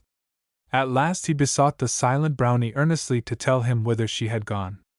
Oh, let me go to her, prayed Thistle. If she is in sorrow, I will comfort her, and show my gratitude for all she has done for me. Dear brownie, set me free, and when she is found I will come and be your prisoner again. I will bear and suffer any danger for her sake. Lily Bell is safe, replied the brownie. Come, you shall learn the trial that awaits you. Then he led the wondering fairy from his prison, to a group of tall, drooping ferns, beneath whose shade a large white lily had been placed, forming a little tent, within which, on a couch of thick green moss, lay Lily Bell in a deep sleep. The sunlight stole softly in, and all was cool and still. You cannot wake her, said the brownie, as Thistle folded his arms tenderly about her. It is a magic slumber, and she will not wake till you shall bring hither gifts from the earth, air, and water spirits. 'Tis a long and weary task, for you have made no friends to help you, and will have to seek for them alone. This is the trial we shall give you, and if your love for Lily Bell be strong enough to keep you from all cruelty and selfishness, and make you kind and loving as you should be, she will awake to welcome you, and love you still more fondly than before. Then Thistle, with a last look on the little friend he loved so well, set forth alone to his long task. The home of the earth spirits was the first to find, and no one would tell him where to look. So far and wide he wandered, through gloomy forests and among lonely hills, with none to cheer him when sad and weary, none to guide him on his way. On he went, thinking of Lily Bell, and for her sake bearing all, for in his quiet prison many gentle feelings and kindly thoughts had sprung up in his heart, and he now strove to be friends with all, and win for himself the love and confidence of those whom once he sought to harm and cruelly destroy. But few believed him, for they remembered his false promises and evil deeds, and would not trust him now. So poor Thistle found few to love or care for him. Long he wandered, and carefully he sought, but could not find the earth spirit's home. And when at length he reached the pleasant garden where he and Lily Bell first parted, he said within himself, Here I will stay a while, and try to win by kindly deeds the flowers' forgiveness for the pain and sorrow I brought them long ago, and they may learn to love and trust me. So, even if I never find the spirits, I shall be worthier of Lily Bell's affection if I strive to atone for the wrong I have done. Then he went among the flowers, but they closed their leaves, and shrank away, trembling with fear, while the birds fled to hide among the leaves as he passed. This grieved poor Thistle, and he longed to tell them how changed he had become, but they would not listen. So he tried to show, by quiet deeds of kindness, that he meant no harm to them, and soon the kind-hearted birds pitied the lonely fairy, and when he came near sang cheering songs, and dropped ripe berries in his path, for he no longer broke their eggs, or hurt their little ones. And when the flowers saw this, and found the once cruel elf now watering and tending little buds, feeding hungry insects, and helping the busy ants to bear their heavy loads, they shared the pity of the birds, and longed to trust him, but they dared not yet. He came one day, while wandering through the garden, to the little rose he had once harmed so sadly. Many buds now bloomed beside her, and her soft face glowed with motherly pride, as she bent fondly over them. But when Thistle came, he saw with sorrow how she bade them close their green curtains, and conceal themselves beneath the leaves, for there was danger near, and drooping still more closely over them, she seemed to wait with trembling fear the cruel fairy's coming. But no rude hand tore her little ones away, no unkind words were spoken, but a soft shower of dew fell lightly on them, and Thistle, bending tenderly above them, said, "Dear flower, forgive the sorrow I once brought you, and trust me now for Lily Bell's sake. Her gentleness has changed my cruelty to kindness, and I would gladly repay all for the harm I have done, but none will love and trust me now." Then the little rose looked up, and while the dewdrops shone like happy tears upon her leaves, she said, "I will love and trust you, Thistle, for you are indeed much changed. Make your home among us, and my sister flowers will soon learn to love you as you deserve. Not for sweet Lily Bell's sake, but for your own, will I become your friend, for you are kind and gentle now, and worthy of our love. Look up, my little ones, there is no danger near. Look up, and welcome Thistle to our home." Then the little buds raised their rosy faces, danced again upon their stems, and nodded kindly at Thistle, who smiled on them through happy tears, and kissed the sweet, forgiving rose, who loved and trusted him when most forlorn and friendless. But the other flowers wondered among themselves, and Hyacinth said, "If Roseleaf is his friend, surely we may be, yet still I fear he may soon grow weary of this gentleness, and be again the wicked fairy he once was, and we shall suffer for our kindness to him now." "Ah, do not doubt him!" cried warm-hearted little Mignonette. "Surely some good spirit has changed the wicked Thistle into this good little elf. See how tenderly he lifts aside the leaves that overshadow pale Harebell, and listen now how softly he sings as he rocks little Eglantine to sleep. He has done many friendly things, though none save Roseleaf has been kind to him, and he is very sad. Last night when I awoke to draw my curtains closer, he sat weeping in the moonlight, so bitterly, I longed to speak a kindly word to him. Dear sisters, let us trust him." And they all said little Mignonette was right, and spreading wide their leaves, they bade him come, and drink their dew, and lie among the fragrant petals, striving to cheer his sorrow. Thistle told them all, and, after much whispering together, they said, "Yes, we will help you to find the earth's spirits, for you are striving to be good, and for love of Lily Bell we will do much for you." So they called a little bright-eyed mole, and said, "Downy Back, we have given you a pleasant home among our roots, and you are a grateful little friend, so will you guide dear Thistle to the earth's spirits' home?" Downy Back said, "Yes." And Thistle, thanking the kindly flowers, followed his little guide through long, dark galleries, deeper and deeper into the ground, while a glowworm flew before to light the way. On they went, and after a while, reached a path lit up by bright jewels hung upon the walls. Here Downy Back, and Glimmer, the glowworm, left him, saying, "We can lead you no farther, you must now go on alone, and the music of the spirits will guide you to their home." Then they went quickly up the winding path, and Thistle, guided by the sweet music, went on alone. He soon reached a lovely spot, whose golden halls were bright with jewels, which sparkled brightly, and threw many colored shadows on the shining garments of the little spirits, who danced below to the melody of soft, silvery bells. Long Thistle stood watching the brilliant forms that flashed and sparkled round him, but he missed the flowers and the sunlight, and rejoiced that he was not an earth spirit. At last they spied him out, and gladly welcoming him, bade him join in their dance. But Thistledown was too sad for that, and when he told them all his story they no longer urged, but sought to comfort him, and one whom they called Little Sparkle, for her crown and robe shone with the brightest diamonds, said, "You will have to work for us, ere you can win a gift to show the brownies. Do you see those golden bells that make such music, as we wave them to and fro? We worked long and hard ere they were won, and you can win one of those, if you will do the task we give you. And Thistle said, No task will be too hard for me to do for dear Lilybell's sake. Then they led him to a strange, dark place, lit up with torches, where troops of spirits flew busily to and fro among damp rocks, and through dark galleries that led far down into the earth. What do they here? Asked Thistle. I will tell, replied Little Sparkle, for I once worked here myself. Some of them watch above the flower roots, and keep them fresh and strong. Others gather the clear drops that trickle from the damp rocks, and form a little spring, which, growing ever larger, rises to the light above, and gushes forth in some green field or lonely forest, where the wild birds come to drink, and woodflowers spread their thirsty leaves above the clear, cool waves, as they go dancing away, carrying joy and freshness wherever they go.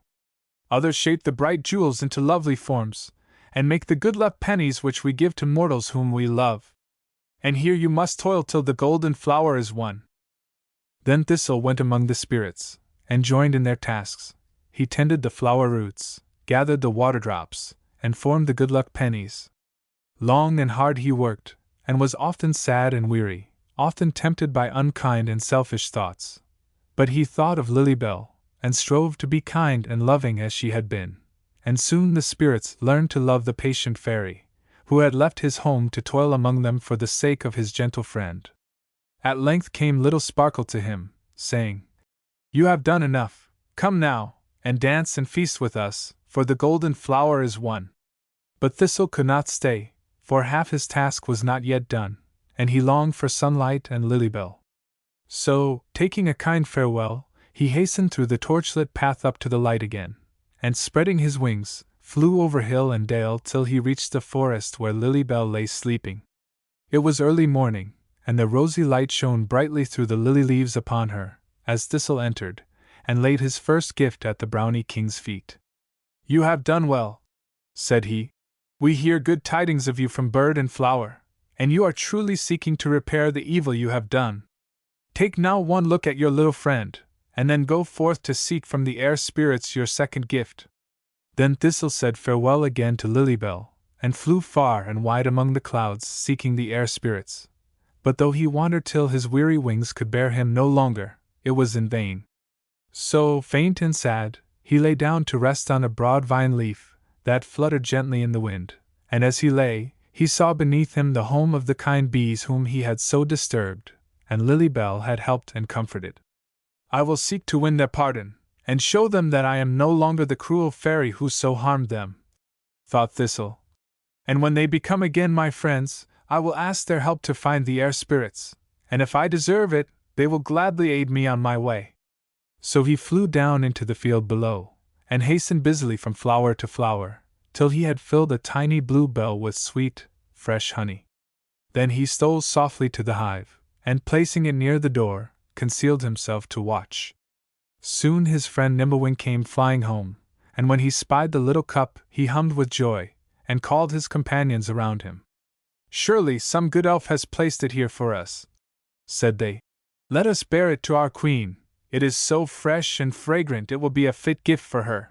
And they joyfully took it in, little dreaming who had placed it there. So each day Thistle filled a flower cup, and laid it at the door, and each day the bees wondered more and more, for many strange things happened. The field flowers told of the good spirit who watched above them, and the birds sang of the same kind little elf bringing soft moss for their nests, and food for their hungry young ones, while all around the hive had grown fairer since the fairy came. But the bees never saw him, for he feared he had not yet done enough to win their forgiveness and friendship. So he lived alone among the vines, daily bringing them honey, and doing some kindly action. At length, as he lay sleeping in a flower bell, a little bee came wandering by, and knew him for the wicked Thistle, so he called his friends, and, as they flew murmuring around him, he awoke. What shall we do to you, naughty elf? Said they. You are in our power, and we will sting you if you are not still. Let us close the flower leaves around him and leave him here to starve, cried one, who had not yet forgotten all the sorrow Thistle had caused them long ago. No, no, that were very cruel, dear Buzz, said Little Hum. Let us take him to our queen, and she will tell us how to show our anger for the wicked deeds he did. See how bitterly he weeps. Be kind to him, he will not harm us more." "You good little hum!"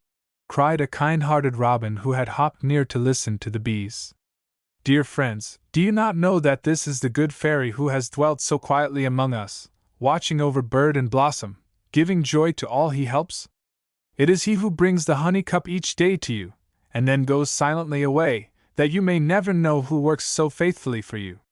Be kind to him, for if he has done wrong, he has repented of it, as you may see." "Can this be naughty Thistle?" said Nimblewing. "Yes, it is I," said Thistle, "but no longer cruel and unkind. I have tried to win your love by patient industry. Ah, trust me now, and you shall see I am not naughty Thistle any more." Then the wondering bees led him to their queen, and when he had told his tale, and begged their forgiveness, it was gladly given, and all strove to show him that he was loved and trusted.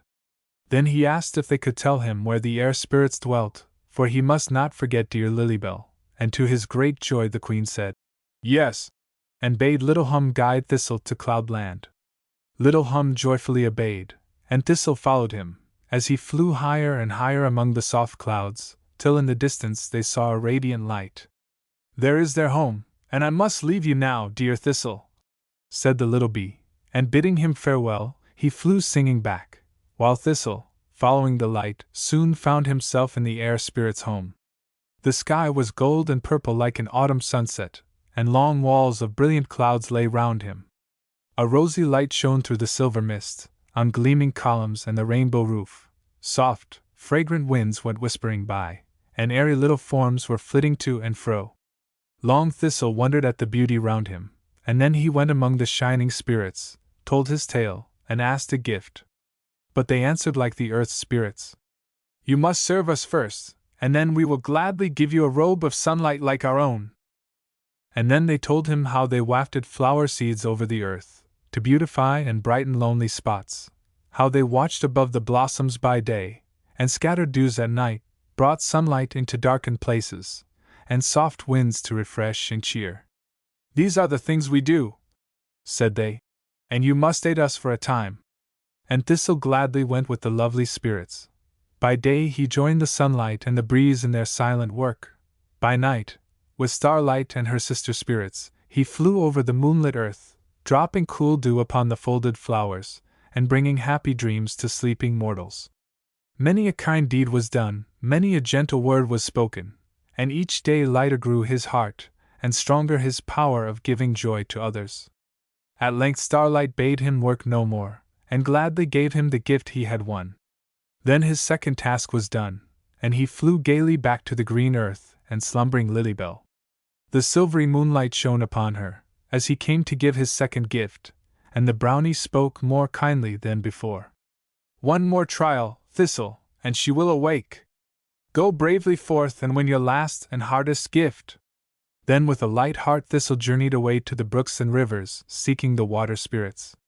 But he looked in vain, till, wandering through the forest where the brownies took him captive, he stopped beside the quiet lake.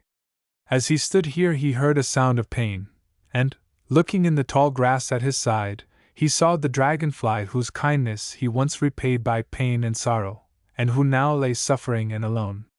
Thistle bent tenderly beside him, saying, "Dear Flutter, do not fear me. I will gladly ease your pain, if you will let me. I am your friend, and long to show you how I grieve for all the wrong I did you, when you were so kind to me. Forgive, and let me help and comfort you." Then he bound up the broken wing, and spoke so tenderly that Flutter doubted him no longer, and was his friend again. Day by day did Thistle watch beside him, making little beds of cool, fresh moss for him to rest upon, fanning him when he slept, and singing sweet songs to cheer him when awake.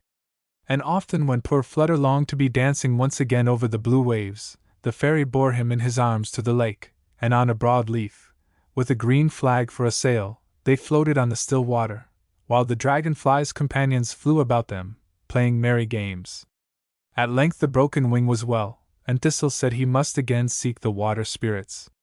"I can tell you where to find them," said Flutter. "You must follow yonder little brook, and it will lead you to the sea, where the spirits dwell. I would gladly do more for you, dear Thistle, but I cannot, for they live deep beneath the waves. You will find some kind friend to aid you on your way, and so farewell." Thistle followed the little brook, as it flowed through field and valley, growing ever larger, till it reached the sea.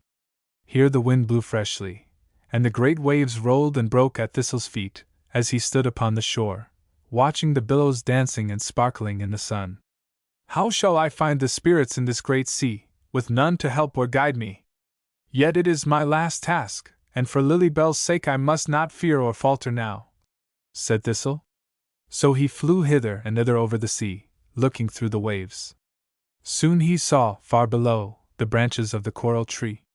"They must be here," thought he, and folding his wings he plunged into the deep, cold sea.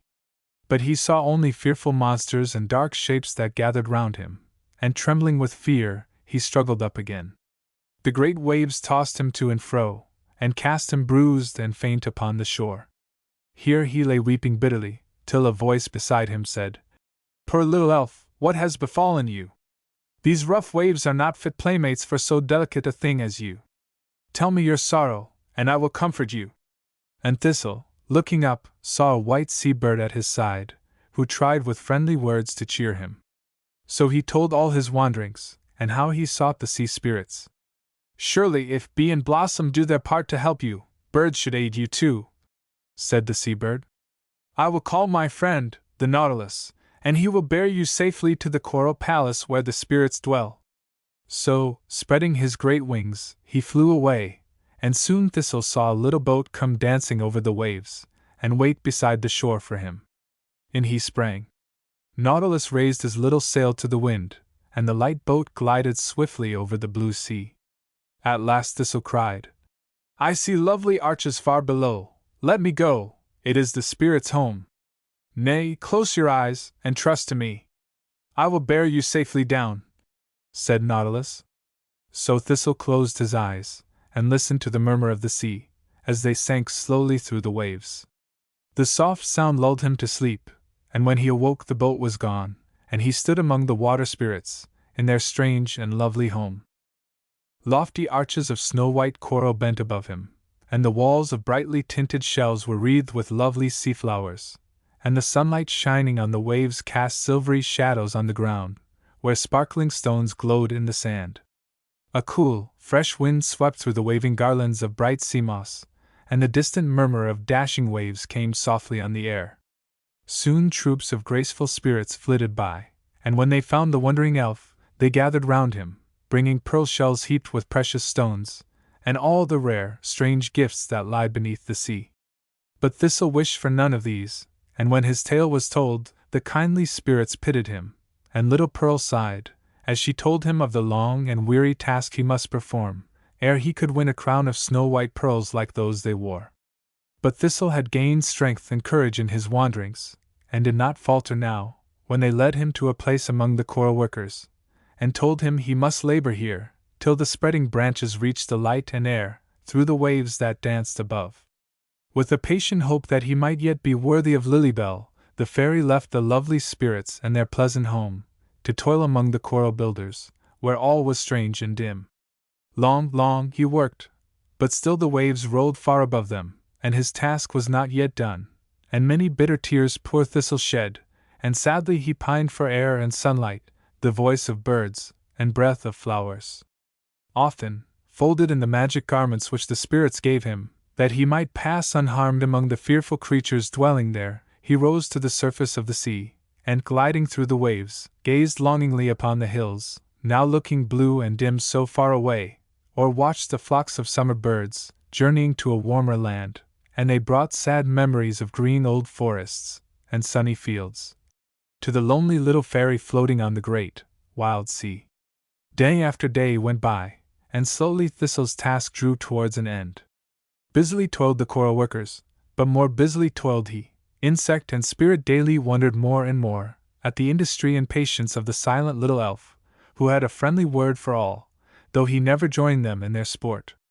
Higher and higher grew the coral boughs, and lighter grew the fairy's heart, while thoughts of dear Lilybell cheered him on, as day by day he steadily toiled, and when at length the sun shone on his work, and it was done. He stayed but to take the garland he had won, and to thank the good spirits for their love and care.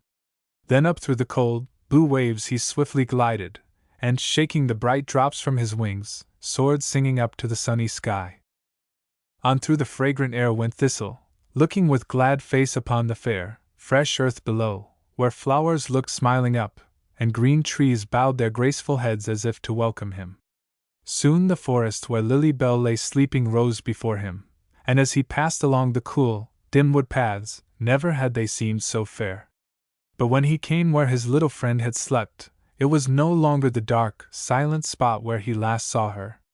Garlands hung from every tree, and the fairest flowers filled the air with their sweet breath. Birds' gay voices echoed far and wide, and the little brook went singing by, beneath the arching ferns that bent above it. Green leaves rustled in the summer wind, and the air was full of music. But the fairest sight was Lily Bell, as she lay on the couch of velvet moss that fairy hands had spread. The golden flower lay beside her, and the glittering robe was folded round her little form. The warmest sunlight fell upon her, and the softest breezes lifted her shining hair.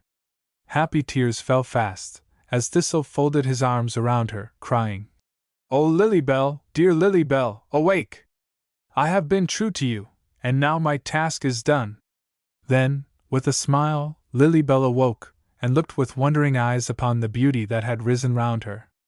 "Dear Thistle, what mean these fair things, and why are we in this lovely place?"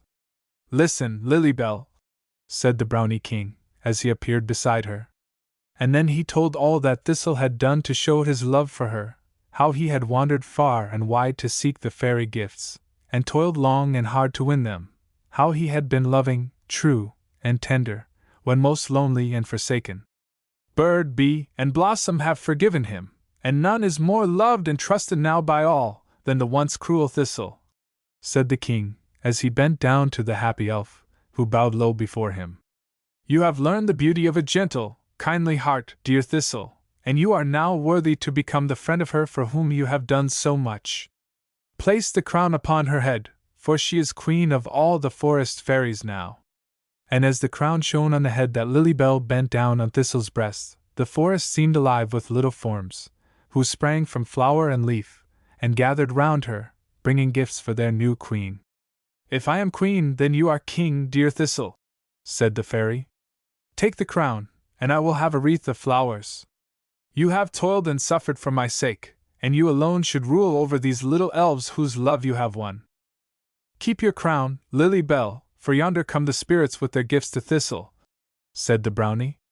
And, as he pointed with his wand, out from among the mossy roots of an old tree came trooping the earth spirits, their flower bells ringing softly as they came, and their jeweled garments glittering in the sun on to where Thistledown stood beneath the shadow of the flowers, with Lily Bell beside him, went the spirits, and then forth sprang little Sparkle, waving a golden flower, whose silvery music filled the air. Dear Thistle, said the shining spirit, what you toiled so faithfully to win for another, let us offer now as a token of our love for you. As she ceased, down through the air came floating bands of lovely air spirits, bringing a shining robe, and they too told their love for the gentle fairy who had dwelt with them. Then softly on the breeze came distant music, growing ever nearer, till over the rippling waves came the singing water spirits, in their boats of many-colored shells, and as they placed their glittering crown on Thistle's head, loud rang the flowers, and joyously sang the birds, while all the forest fairies cried, with silvery voices, Lily Bell and Thistledown! Long live our king and queen! Have you a tale for us too, dear Violet Eye? Said the queen, as Zephyr ceased.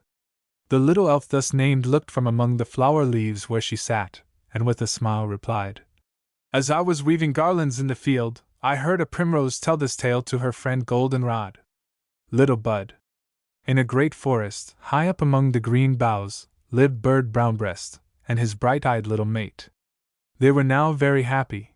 Their home was done, the 4 blue eggs lay in the soft nest, and the little wife sat still and patient on them, while the husband sang, and told her charming tales, and brought her sweet berries and little worms. Things went smoothly on, till one day she found in the nest a little white egg, with a golden band about it. My friend, cried she, come and see! Where can this fine egg have come from? My four are here, and this also, what think you of it? The husband shook his head gravely, and said, Be not alarmed, my love, it is doubtless some good fairy who has given us this, and we shall find some gift within. Do not let us touch it, but do you sit carefully upon it, and we shall see in time what has been sent us. So they said nothing about it, and soon their home had 4 little chirping children. And then the white egg opened, and behold, a little maiden lay singing within.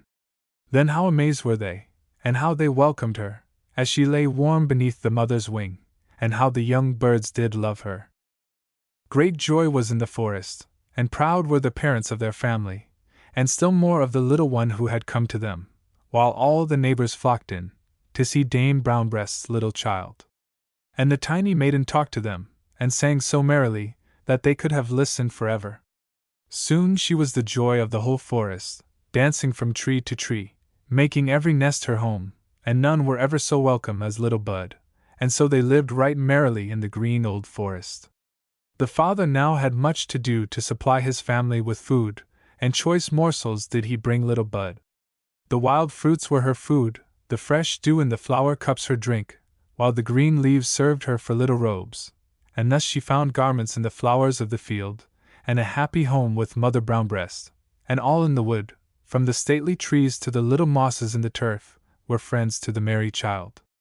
And each day she taught the young birds sweet songs, and as their gay music rang through the old forest, the stern, dark pines ceased their solemn waving, that they might hear the soft sounds stealing through the dim wood paths, and mortal children came to listen, saying softly, Hear the flowers sing, and touch them not, for the fairies are here. Then came a band of sad little elves to Bud, praying that they might hear the sweet music, and when she took them by the hand, and spoke gently to them, they wept and said sadly, when she asked them whence they came, We dwelt once in fairyland, and oh how happy were we then! But alas! We were not worthy of so fair a home, and were sent forth into the cold world. Look at our robes, they are like the withered leaves, our wings are dim, our crowns are gone, and we lead sad, lonely lives in this dark forest. Let us stay with you, your gay music sounds like fairy songs, and you have such a friendly way with you, and speak so gently to us.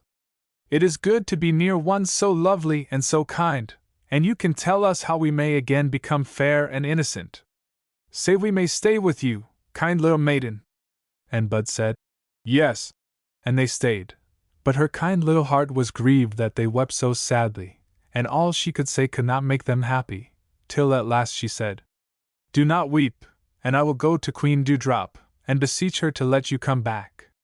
I will tell her that you are repentant, and will do anything to gain her love again, that you are sad, and long to be forgiven.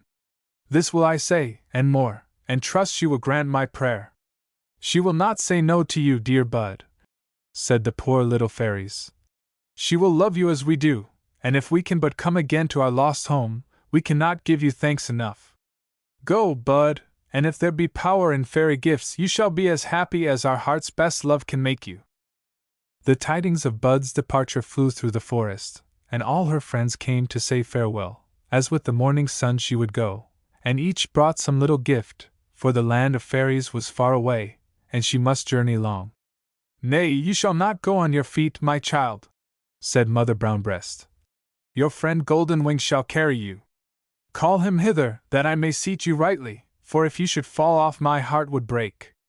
Then up came Goldenwing, and Bud was safely seated on the cushion of violet leaves, and it was really charming to see her merry little face, peeping from under the broad brim of her cowslip hat, as her butterfly steed stood waving his bright wings in the sunlight. Then came the bee with his yellow honey bags, which he begged she would take, and the little brown spider that lived under the great leaves brought a veil for her hat, and besought her to wear it, lest the sun should shine too brightly, while the ant came bringing a tiny strawberry, lest she should miss her favorite fruit. The mother gave her good advice, and the papa stood with his head on one side, and his round eyes twinkling with delight, to think that his little Bud was going to fairyland. Then they all sang gaily together, till she passed out of sight over the hills, and they saw her no more. And now Bud left the old forest far behind her. Goldenwing bore her swiftly along, and she looked down on the green mountains, and the peasants' cottages, that stood among overshadowing trees, and the earth looked bright, with its broad blue rivers winding through soft meadows, the singing birds and flowers, who kept their bright eyes ever on the sky. And she sang gaily as they floated in the clear air, while her friend kept time with his waving wings, and ever as they went along all grew fairer, and thus they came to fairyland. As Bud passed through the gates, she no longer wondered that the exiled fairies wept and sorrowed for the lovely home they had lost. Bright clouds floated in the sunny sky, casting a rainbow light on the fairy palaces below, where the elves were dancing, while the low, sweet voices of the singing flowers sounded softly through the fragrant air, and mingled with the music of the rippling waves, as they flowed on beneath the blossoming vines that drooped above them. All was bright and beautiful, but kind little Bud would not linger, for the forms of the weeping fairies were before her, and though the blossoms nodded gaily on their stems to welcome her, and the soft winds kissed her cheek, she would not stay, but on to the flower palace she went, into a pleasant hall whose walls were formed of crimson roses, amid whose leaves sat little elves, making sweet music on their harps. When they saw Bud, they gathered round her, and led her through the flower-wreathed arches to a group of the most beautiful fairies, who were gathered about a stately lily, in whose fragrant cups sat one whose purple robe and glittering crown told she was their queen. Bud knelt before her, and while tears streamed down her little face, she told her errand, and pleaded earnestly that the exiled fairies might be forgiven, and not be left to pine far from their friends and kindred. And as she prayed, many wept with her, and when she ceased, and waited for her answer, many knelt beside her, praying forgiveness for the unhappy elves. With tearful eyes, Queen Dewdrop replied, "Little maiden, your prayer has softened my heart. They shall not be left sorrowing and alone, nor shall you go back without a kindly word to cheer and comfort them. We will pardon their fault, and when they can bring hither a perfect fairy crown, robe, and wand, they shall be again received as children of their loving queen. The task is hard, for none but the best and purest can form the fairy garments, yet with patience they may yet restore their robes to their former brightness. Farewell, good little maiden, come with them, for but for you they would have dwelt forever without the walls of fairyland.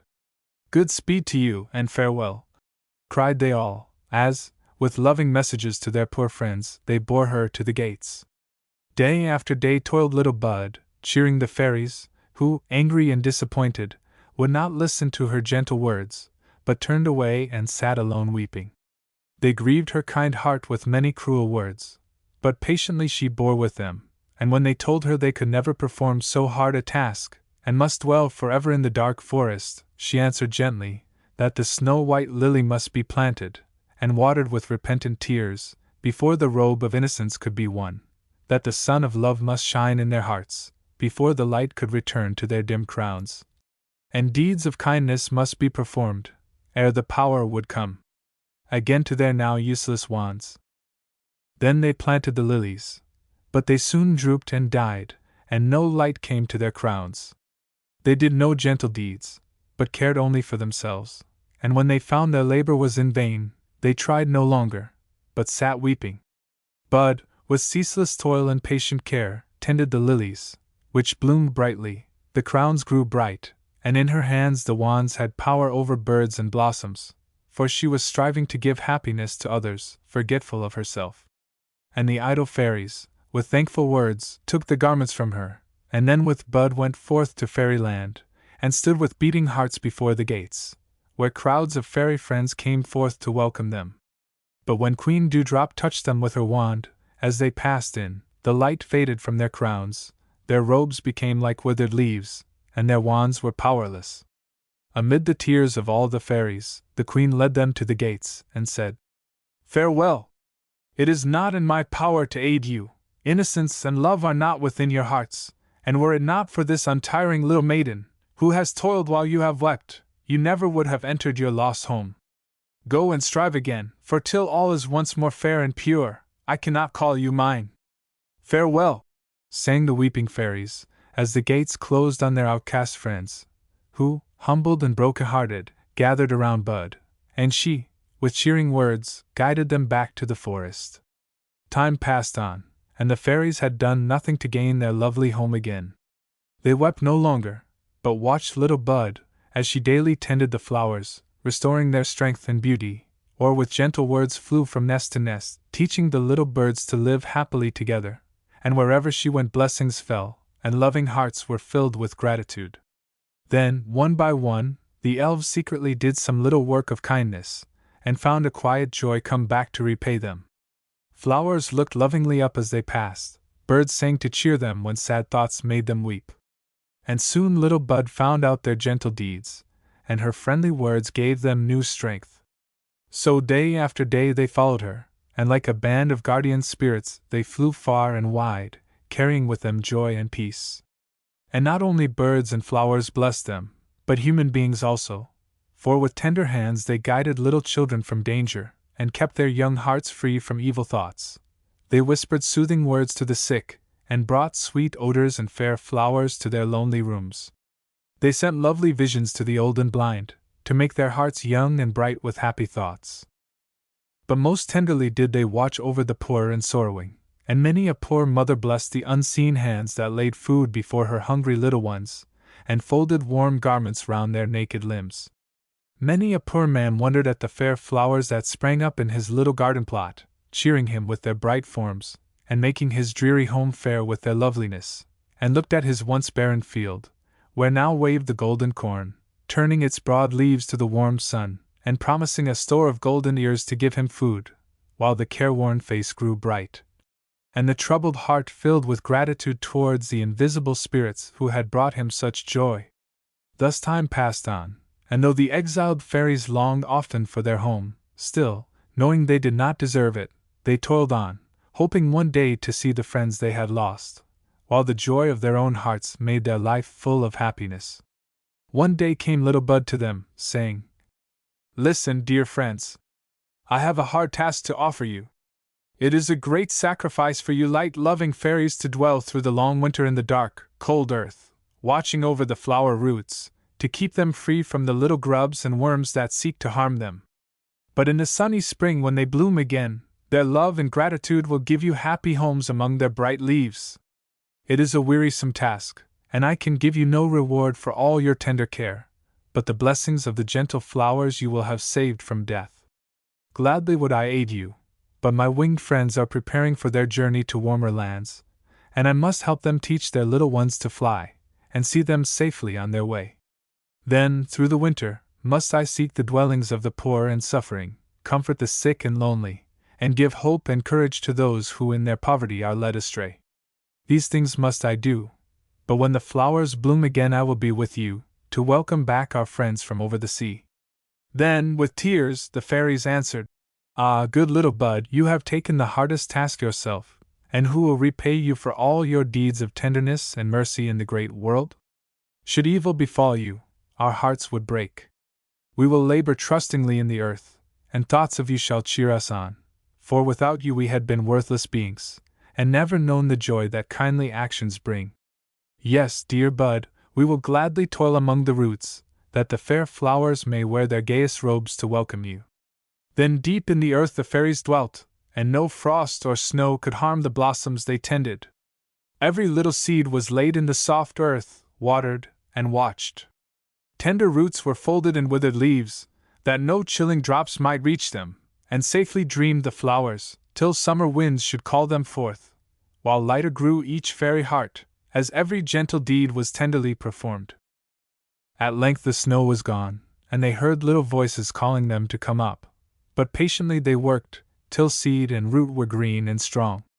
Then, with eager feet, they hastened to the earth above, where, over hill and valley, bright flowers and budding trees smiled in the warm sunlight, blossoms bent lovingly before them, and rang their colored bells, till the fragrant air was full of music, while the stately trees waved their great arms above them, and scattered soft leaves at their feet. Then came the merry birds, making the wood alive with their gay voices, calling to one another, as they flew among the vines, building their little homes. Long waited the elves, and at last she came with Father Brown Breast. Happy days passed, and summer flowers were in their fullest beauty, when Bud bade the fairies come with her. Mounted on bright-winged butterflies, they flew over forest and meadow, till with joyful eyes they saw the flower-crowned walls of fairyland. Before the gates they stood, and soon troops of loving elves came forth to meet them. And on through the sunny gardens they went, into the lily hall, where, among the golden stamens of a graceful flower, sat the queen, while on the broad, green leaves around it stood the bright-eyed little maids of honor. Then, amid the deep silence, little Bud, leading the fairies to the throne, said, "Dear Queen, I here bring back your subjects, wiser for their sorrow, better for their hard trial, and now might any queen be proud of them, and bow to learn from them that giving joy and peace to others brings it fourfold to us, bearing a double happiness in the blessings to those we help. Through the dreary months, when they might have dwelt among fair southern flowers, beneath a smiling sky, they toiled in the dark and silent earth, filling the hearts of the gentle flower spirits with grateful love, seeking no reward but the knowledge of their own good deeds, and the joy they always bring. This they have done unmurmuringly and alone, and now, far and wide, flower blessings fall upon them, and the summer winds bear the glad tidings unto those who droop in sorrow, and new joy and strength it brings, as they look longingly for the friends whose gentle care hath brought such happiness to their fair kindred. Are they not worthy of your love, dear Queen? Have they not won their lovely home? Say they are pardoned, and you have gained the love of hearts pure as the snow-white robes now folded over them."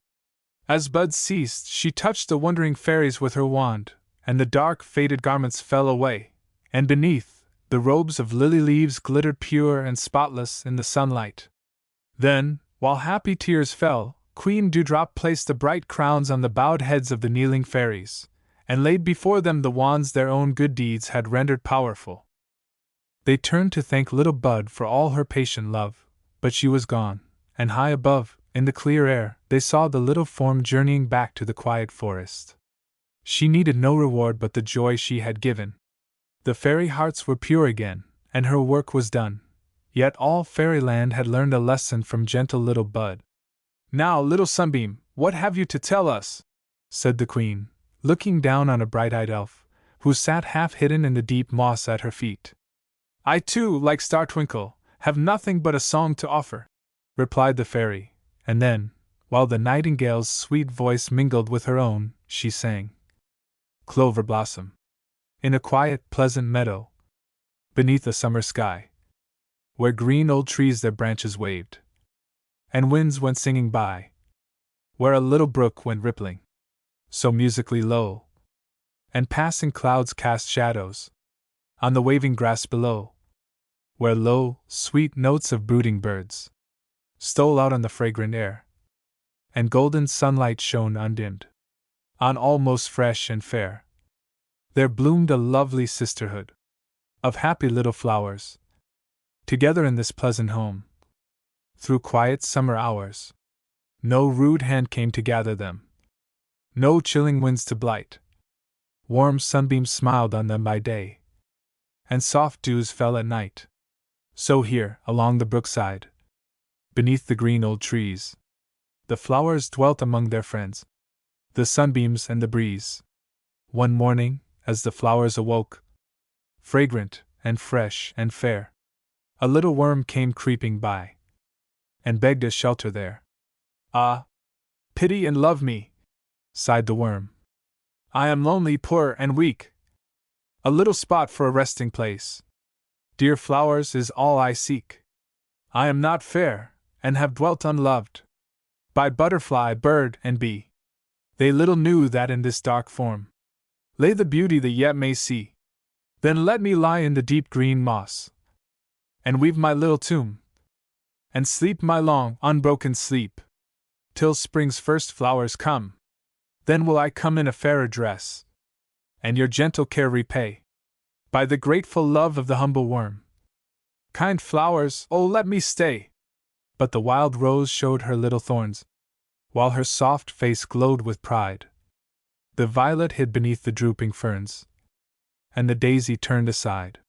Little Houstonia scornfully laughed, as she danced on her slender stem, while the cowslip bent to the rippling waves, and whispered the tale to them. A blue-eyed grass looked down on the worm, as it silently turned away, and cried, "Thou wilt harm our delicate leaves, and therefore thou canst not stay." Then a sweet, soft voice called out from far, "Come hither, poor worm, to me. The sun lies warm in this quiet spot, and I'll share my home with thee. The wondering flowers looked up to see who had offered the worm a home. 'T was a clover blossom, whose fluttering leaves seemed beckoning him to come. It dwelt in a sunny little nook, where cool winds rustled by, and murmuring bees and butterflies came on the flower's breast to lie. Down through the leaves the sunlight stole, and seemed to linger there, as if it loved to brighten the home of one so sweet and fair. Its rosy face smiled kindly down, as the friendless worm drew near, and its low voice, softly whispering, said, "Poor thing, thou art welcome here. Close at my side, in the soft green moss, thou wilt find a quiet bed, where thou canst softly sleep till spring, with my leaves above thee spread. I pity and love thee, friendless worm, though thou art not graceful or fair, for many a dark, unlovely form hath a kind heart dwelling there. No more o'er the green and pleasant earth, lonely and poor, shalt thou roam, for a loving friend hast thou found in me, and rest in my little home."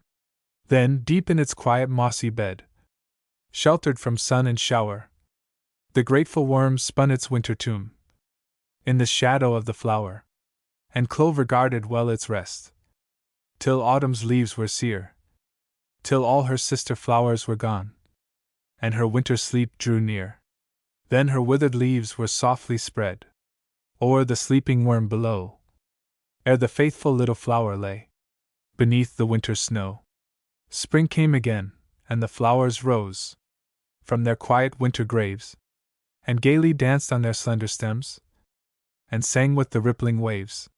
Softly the warm winds kissed their cheeks, brightly the sunbeams fell, as, one by one, they came again in their summer homes to dwell. And little clover bloomed once more, rosy and sweet and fair, and patiently watched by the mossy bed, for the worms still slumbered there. Then her sister flowers scornfully cried, as they waved in the summer air, "The ugly worm was friendless and poor. Little clover, why shouldst thou care? Then watch no more, nor dwell alone away from thy sister flowers. Come, dance and feast and spend with us these pleasant summer hours. We pity thee, foolish little flower, to trust what the false worm said. He will not come in a fairer dress, for he lies in the green moss dead." But little clover still watched on, alone in her sunny home. She did not doubt the poor worm's truth, and trusted he would come. At last the small cell opened wide, and a glittering butterfly, from out the moss, on golden wings, soared up to the sunny sky. Then the wondering flowers cried aloud, "Clover, thy watch was vain. He only sought a shelter here, and never will come again." And the unkind flowers danced for joy when they saw him thus depart. For the love of a beautiful butterfly is dear to a flower's heart. They feared he would stay in Clover's home, and her tender care repay. So they danced for joy, when at last he rose, and silently flew away. Then little Clover bowed her head, while her soft tears fell like dew, for her gentle heart was grieved to find that her sister's words were true, and the insect she had watched so long, when helpless, poor, and lone, thankless for all her faithful care, on his golden wings had flown. But as she drooped in silent grief, she heard little Daisy cry, "Oh, sisters, look! I see him now, afar in the sunny sky. He is floating back from cloudland now, borne by the fragrant air. Spread wide your leaves, that he may choose the flower he deems most fair." Then the wild rose glowed with a deeper blush, as she proudly waved on her stem. The cowslip bent to the clear blue waves, and made her mirror of them. Little Houstonia merrily danced, and spread her white leaves wide, while Daisy whispered her joy and hope, as she stood by her gay friend's side. Violet peeped from the tall green ferns, and lifted her soft blue eye to watch the glittering form that shone afar in the summer sky. They thought no more of the ugly worm, who once had wakened their scorn, but looked and longed for the butterfly now. As the soft wind bore him on, nearer and nearer the bright form came, and fairer the blossoms grew.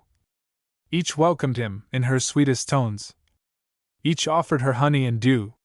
But in vain did they beckon, and smile, and call, and wider their leaves unclose. The glittering form still floated on, by violet, daisy, and rose. Lightly it flew to the pleasant home of the flower most truly fair. On Clover's breast he softly lit, and folded his bright wings there. Dear flower, the butterfly whispered low, long hast thou waited for me. Now I am come, and my grateful love shall brighten thy home for thee. Thou hast loved and cared for me, when alone, hast watched o'er me long and well, and now will I strive to show the thanks the poor worm could not tell. Sunbeam and breeze shall come to thee, and the coolest dews that fall. Whatever a flower can wish is thine, for thou art worthy all, and the home thou shared with the friendless worm, the butterfly's home shall be. And thou shalt find, dear, faithful flower, a loving friend in me. Then, through the long, bright summer hours, through sunshine and through shower, together in their happy home, dwelt butterfly and flower.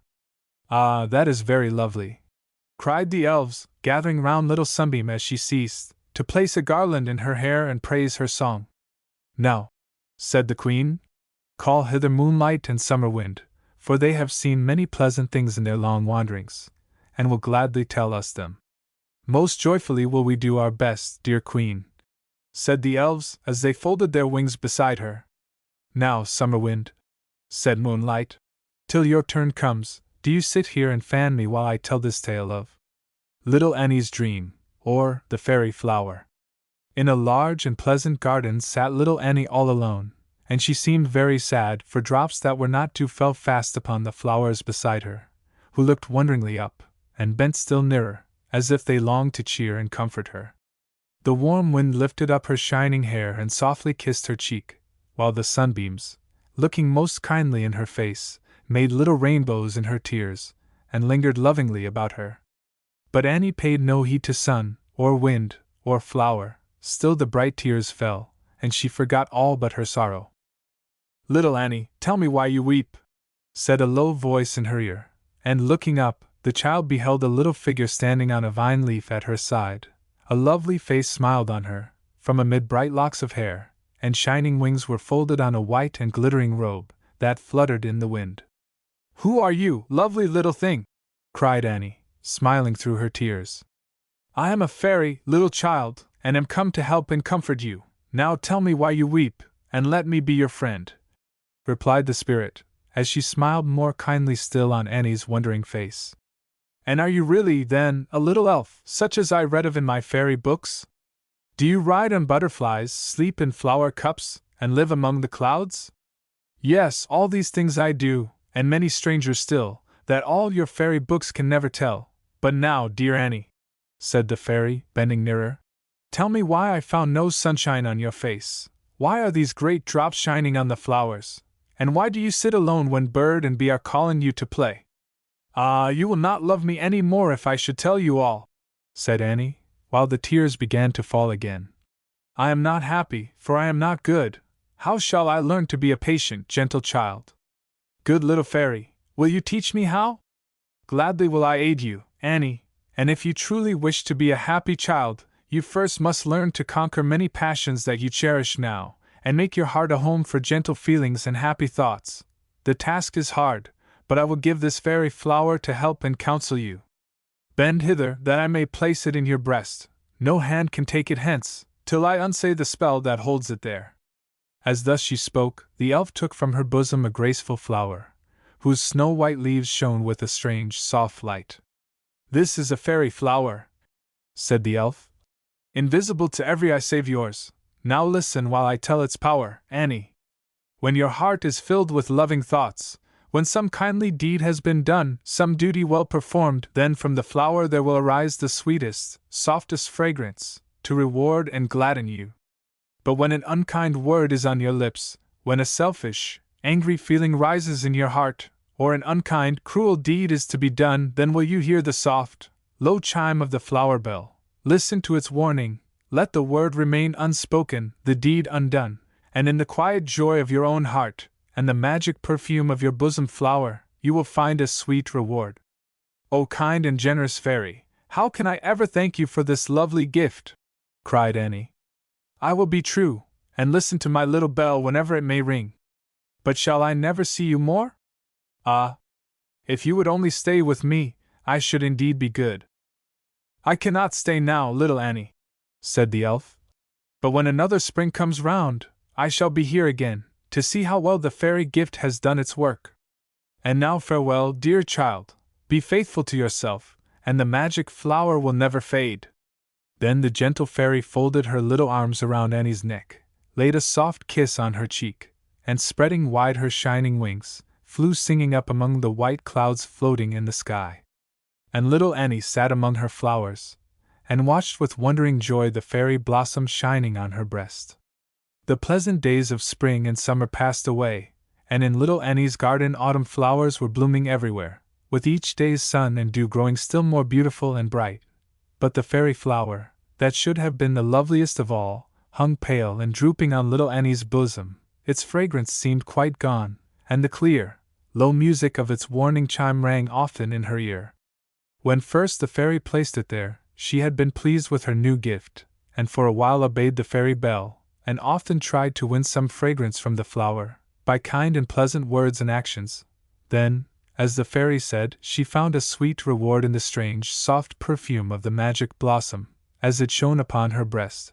But selfish thoughts would come to tempt her, she would yield, and unkind words fell from her lips.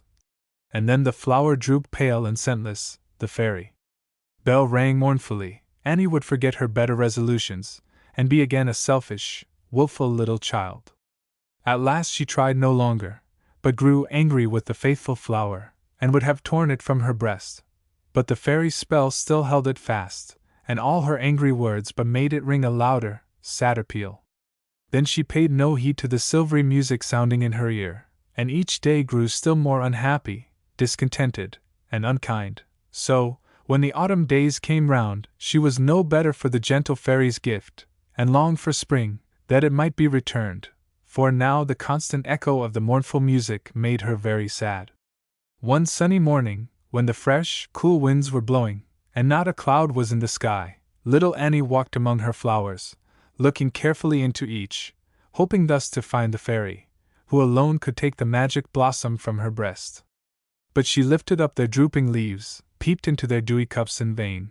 No little elf lay hidden there, and she turned sadly from them all, saying, I will go out into the fields and woods, and seek her there. I will not listen to this tiresome music more, nor wear this withered flower longer. So out into the fields she went, where the long grass rustled as she passed, and timid birds looked at her from their nests, where lovely wild flowers nodded in the wind, and opened wide their fragrant leaves, to welcome in the murmuring bees, while butterflies, like winged flowers, danced and glittered in the sun. Little Annie looked, searched, and asked them all if any one could tell her of the fairy whom she sought. But the birds looked wonderingly at her with their soft, bright eyes, and still sang on. The flowers nodded wisely on their stems, but did not speak, while butterfly and bee buzzed and fluttered away, one far too busy, the other too idle, to stay and tell her what she asked. Then she went through broad fields of yellow grain, that waved around her like a golden forest. Here crickets chirped, grasshoppers leaped, and busy ants worked, but they could not tell her what she longed to know. Now will I go among the hills, said Annie. She may be there. So up and down the green hillsides went her little feet. Long she searched and vainly she called, but still no fairy came. Then by the riverside she went, and asked the gay dragonflies, and the cool white lilies, if the fairy had been there. But the blue waves rippled on the white sand at her feet, and no voice answered her. Then into the forest little Annie went, and as she passed along the dim, cool paths, the wood flowers smiled up in her face, gay squirrels peeped at her, as they swung amid the vines, and doves cooed softly as she wandered by, but none could answer her. So, weary with her long and useless search, she sat amid the ferns, and feasted on the rosy strawberries that grew beside her, watching meanwhile the crimson evening clouds that glowed around the setting sun. The night wind rustled through the boughs, rocking the flowers to sleep, the wild birds sang their evening hymns, and all within the wood grew calm and still. Paler and paler grew the purple light, lower and lower drooped little Annie's head, the tall ferns bent to shield her from the dew, the whispering pines sang a soft lullaby, and when the autumn moon rose up, her silver light shone on the child, where, pillowed on green moss, she lay asleep amid the wood flowers in the dim old forest. And all night long beside her stood the fairy she had sought, and by elfin spell and charm sent to the sleeping child this dream. Little Annie dreamed she sat in her own garden, as she had often sat before, with angry feelings in her heart, and unkind words upon her lips. The magic flower was ringing its soft warning, but she paid no heed to anything, save her own troubled thoughts.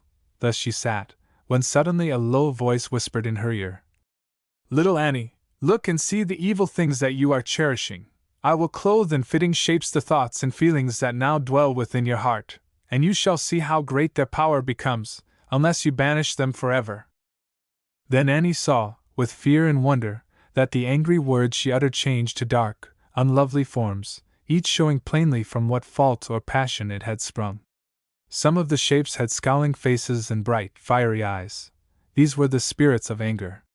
Others, with sullen, anxious looks, seemed gathering up all they could reach, and Annie saw that the more they gained, the less they seemed to have, and these she knew were shapes of selfishness. Spirits of pride were there, who folded their shadowy garments round them, and turned scornfully away from all the rest. These and many others little Annie saw, which had come from her own heart, and taken form before her eyes.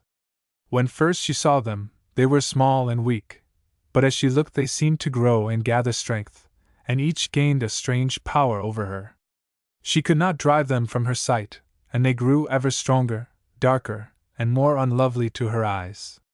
They seemed to cast black shadows over all around, to dim the sunshine, blight the flowers, and drive away all bright and lovely things, while rising slowly round her Annie saw a high, dark wall, that seemed to shut out everything she loved. She dared not move, or speak, but with a strange fear at her heart, sat watching the dim shapes that hovered round her. Higher and higher rose the shadowy wall, slowly the flowers near her died, lingeringly the sunlight faded, but at last they both were gone, and left her all alone behind the gloomy wall. Then the spirits gathered round her, whispering strange things in her ear, bidding her obey, for by her own will she had yielded up her heart to be their home, and she was now their slave. Then she could hear no more, but sinking down among the withered flowers, wept sad and bitter tears, for her lost liberty and joy. Then through the gloom there shone a faint, soft light, and on her breast she saw her fairy flower, upon whose snow-white leaves her tears lay shining. Clearer and brighter grew the radiant light, till the evil spirits turned away to the dark shadow of the wall, and left the child alone. The light and perfume of the flower seemed to bring new strength to Annie, and she rose up, saying, as she bent to kiss the blossom on her breast, "Dear flower, help and guide me now, and I will listen to your voice, and cheerfully obey my faithful fairy bell." Then in her dreams she felt how hard the spirits tried to tempt and trouble her, and how, but for her flower, they would have led her back, and made all dark and dreary as before. Long and hard she struggled, and tears often fell, but after each new trial, brighter shone her magic flower, and sweeter grew its breath, while the spirits lost still more their power to tempt her. Meanwhile, green, flowering vines crept up the high, dark wall, and hid its roughness from her sight, and over these she watched most tenderly, for soon, wherever green leaves and flowers bloomed, the wall beneath grew weak, and fell apart. Thus little Annie worked and hoped, till one by one the evil spirits fled away, and in their place came shining forms, with gentle eyes and smiling lips, who gathered round her with such loving words, and brought such strength and joy to Annie's heart, that nothing evil dared to enter in, while slowly sank the gloomy wall, and over wreaths of fragrant flowers she passed out into the pleasant world again, the fairy gift no longer pale and drooping, but now shining like a star upon her breast. Then the low voice spoke again in Annie's sleeping ear, saying, "The dark, unlovely passions you have looked upon are in your heart. Watch well while they are few and weak, lest they should darken your whole life, and shut out love and happiness forever.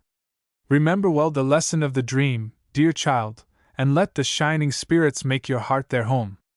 And with that voice sounding in her ear, little Annie woke to find it was a dream, but like other dreams it did not pass away, and as she sat alone, bathed in the rosy morning light, and watched the forest waken into life, she thought of the strange forms she had seen, and, looking down upon the flower on her breast, she silently resolved to strive, as she had striven in her dream, to bring back light and beauty to its faded leaves, by being what the fairy hoped to render her, a patient, gentle little child. And as the thought came to her mind, the flower raised its drooping head, and, looking up into the earnest little face bent over it, seemed by its fragrant breath to answer Annie's silent thought, and strengthen her for what might come. Meanwhile the forest was astir. Birds sang their gay good morrows from tree to tree, while leaf and flower turned to greet the sun, who rose up smiling on the world. And so beneath the forest boughs and through the dewy fields went little Annie home, better and wiser for her dream. Autumn flowers were dead and gone, yellow leaves lay rustling on the ground, bleak winds went whistling through the naked trees, and cold, white winter snow fell softly down. Yet now, when all without looked dark and dreary, on little Annie's breast the fairy flower bloomed more beautiful than ever. The memory of her forest dream had never passed away, and through trial and temptation she had been true, and kept her resolutions still unbroken. Seldom now did the warning bell sound in her ear, and seldom did the flower's fragrance cease to float about her, or the fairy light to brighten all whereon it fell. So, through the long, cold winter, little Annie dwelt like a sunbeam in her home, each day growing richer in the love of others, and happier in herself. Often was she tempted, but, remembering her dream, she listened only to the music of the fairy bell, and the unkind thought or feeling fled away. The smiling spirits of gentleness and love nestled in her heart, and all was bright again. So better and happier grew the child, fairer and sweeter grew the flower, till spring came smiling over the earth, and woke the flowers, set free the streams, and welcomed back the birds. Then daily did the happy child sit among her flowers, longing for the gentle elf to come again, that she might tell her gratitude for all the magic gift had done.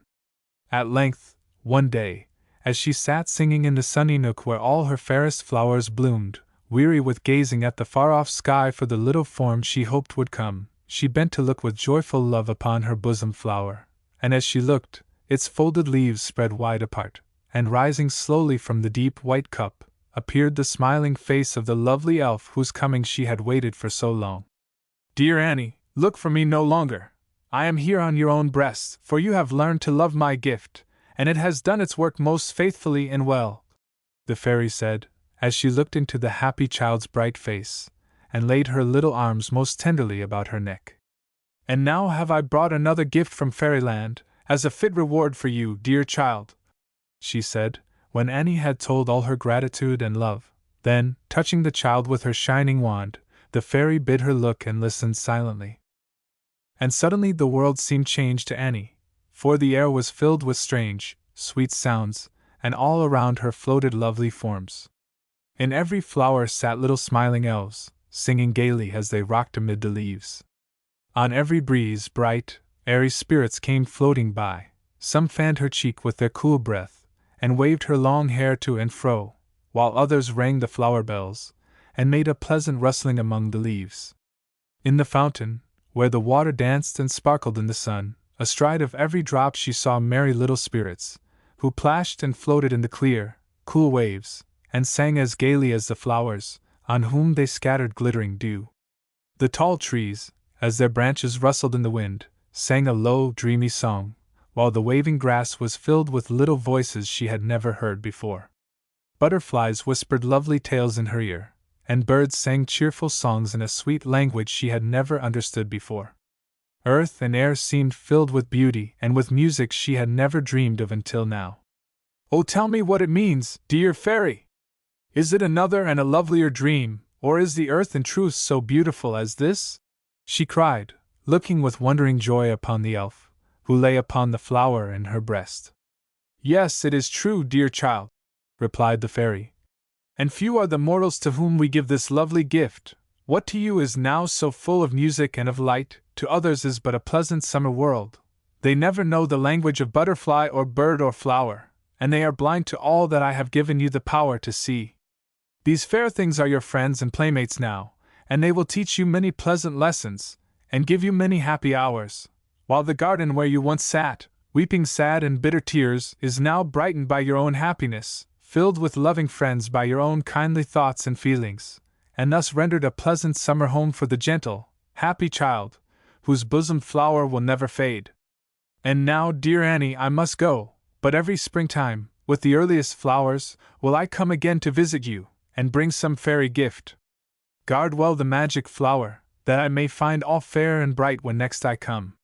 Then, with a kind farewell, the gentle fairy floated upward through the sunny air, smiling down upon the child, until she vanished in the soft, white clouds, and little Annie stood alone in her enchanted garden, where all was brightened with the radiant light, and fragrant with the perfume of her fairy flower. When moonlight ceased, Summer Wind laid down her rose-leaf fan, and, leaning back in her acorn cup, told this tale of Ripple, the water spirit. Down in the deep blue sea lived Ripple, a happy little water spirit. All day long she danced beneath the coral arches, made garlands of bright ocean flowers, or floated on the great waves that sparkled in the sunlight. But the pastime that she loved best was lying in the many-colored shells upon the shore, listening to the low, murmuring music the waves had taught them long ago, and here for hours the little spirit lay watching the sea and sky, while singing gaily to herself. But when tempests rose, she hastened down below the stormy billows, to where all was calm and still, and with her sister spirits waited till it should be fair again, listening sadly, meanwhile, to the cries of those whom the wild waves wrecked and cast into the angry sea, and who soon came floating down, pale and cold, to the spirits' pleasant home. Then they wept pitying tears above the lifeless forms, and laid them in quiet graves, where flowers bloomed, and jewels sparkled in the sand. This was Ripple's only grief, and she often thought of those who sorrowed for the friends they loved, who now slept far down in the dim and silent coral caves, and gladly would she have saved the lives of those who lay around her. But the great ocean was far mightier than all the tender-hearted spirits dwelling in its bosom. Thus she could only weep for them, and lay them down to sleep where no cruel waves could harm them more. One day, when a fearful storm raged far and wide, and the spirits saw great billows rolling like heavy clouds above their heads, and heard the wild winds sounding far away, down through the foaming waves a little child came floating to their home.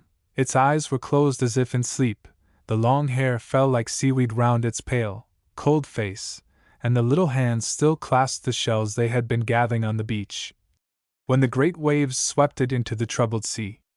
With tender tears the spirits laid the little form to rest upon its bed of flowers, and singing mournful songs, as if to make its sleep more calm and deep, watched long and lovingly above it, till the storm had died away, and all was still again. While Ripple sang above the little child, through the distant roar of winds and waves she heard a wild, sorrowing voice, that seemed to call for help. Long she listened, thinking it was but the echo of their own plaintive song, but high above the music still sounded the sad, wailing cry. Then, stealing silently away, she glided up through foam and spray, till, through the parting clouds, the sunlight shone upon her from the tranquil sky, and guided by the mournful sound, she floated on, till, close before her on the beach, she saw a woman stretching forth her arms, and with a sad, imploring voice praying the restless sea to give her back the little child it had so cruelly borne away. But the waves dashed foaming up among the bare rocks at her feet, mingling their cold spray with her tears, and gave no answer to her prayer. When Ripple saw the mother's grief, she longed to comfort her. So, bending tenderly beside her, where she knelt upon the shore, the little spirit told her how her child lay softly sleeping, far down in a lovely place, where sorrowing tears were shed, and gentle hands laid garlands over him. But all in vain she whispered kindly words. The weeping mother only cried, "Dear spirit, can you use no charm or spell to make the waves bring back my child, as full of life and strength as when they swept him from my side? Oh, give me back my little child, or let me lie beside him in the bosom of the cruel sea. Most gladly will I help you if I can, though I have little power to use. Then grieve no more, for I will search both earth and sea, to find some friend who can bring back all you have lost. Watch daily on the shore, and if I do not come again, then you will know my search has been in vain. Farewell, poor mother, you shall see your little child again, if fairy power can win him back. And with these cheering words Ripple sprang into the sea, while, smiling through her tears, the woman watched the gentle spirit, till her bright crown vanished in the waves. When Ripple reached her home, she hastened to the palace of the queen, and told her of the little child, the sorrowing mother, and the promise she had made. "Good little Ripple," said the queen, when she had told her all, "your promise never can be kept. There is no power below the sea to work this charm, and you can never reach the fire spirits' home, to win from them a flame to warm the little body into life. I pity the poor mother, and would most gladly help her, but alas! I am a spirit like yourself, and cannot serve you as I long to do. Ah, dear queen! If you had seen her sorrow, you too would seek to keep the promise I have made. I cannot let her watch for me in vain, till I have done my best. Then tell me where the fire spirits dwell, and I will ask of them the flame that shall give life to the little child and such great happiness to the sad, lonely mother. Tell me the path, and let me go.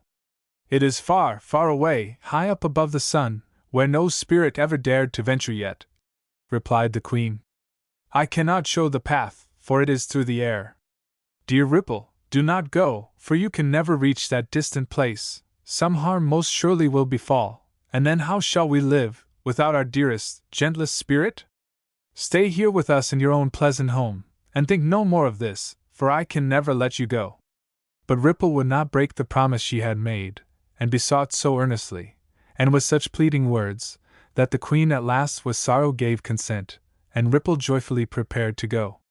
She, with her sister spirits, built up a tomb of delicate, bright-colored shells, wherein the child might lie, till she should come to wake him into life. Then, praying them to watch most faithfully above it, she said farewell, and floated bravely forth, on her long, unknown journey, far away. "I will search the broad earth till I find a path up to the sun, or some kind friend who will carry me, for, alas! I have no wings, and cannot glide through the blue air as through the sea," said Ripple to herself, as she went dancing over the waves, which bore her swiftly onward towards a distant shore. Long she journeyed through the pathless ocean, with no friends to cheer her, save the white sea-birds who went sweeping by, and only stayed to dip their wide wings at her side, and then flew silently away. Sometimes great ships sailed by, and then with longing eyes did the little spirit gaze up at the faces that looked down upon the sea, for often they were kind and pleasant ones, and she gladly would have called to them and asked them to be friends. But they would never understand the strange, sweet language that she spoke, or even see the lovely face that smiled at them above the waves. Her blue, transparent garments were but water to their eyes, and the pearl chains in her hair but foam and sparkling spray. So, hoping that the sea would be most gentle with them, silently she floated on her way, and left them far behind. At length green hills were seen, and the waves gladly bore the little spirit on, till, rippling gently over soft white sand, they left her on the pleasant shore. "Ah, what a lovely place it is!" said Ripple, as she passed through sunny valleys, where flowers began to bloom, and young leaves rustled on the trees. "Why are you all so gay, dear birds?" she asked, as their cheerful voices sounded far and near. "Is there a festival over the earth, that all is so beautiful and bright? Do you not know that spring is coming? The warm winds whispered it days ago, and we are learning the sweetest songs, to welcome her when she shall come," sang the lark, soaring away as the music gushed from his little throat. "And shall I see her, Violet, as she journeys over the earth?" asked Ripple again. "Yes, you will meet her soon, for the sunlight told me she was near. Tell her we long to see her again, and are waiting to welcome her back," said the blue flower, dancing for joy on her stem, as she nodded and smiled on the spirit. "I will ask Spring where the fire spirits dwell. She travels over the earth each year, and surely can show me the way," thought Ripple, as she went journeying on. Soon she saw Spring come smiling over the earth.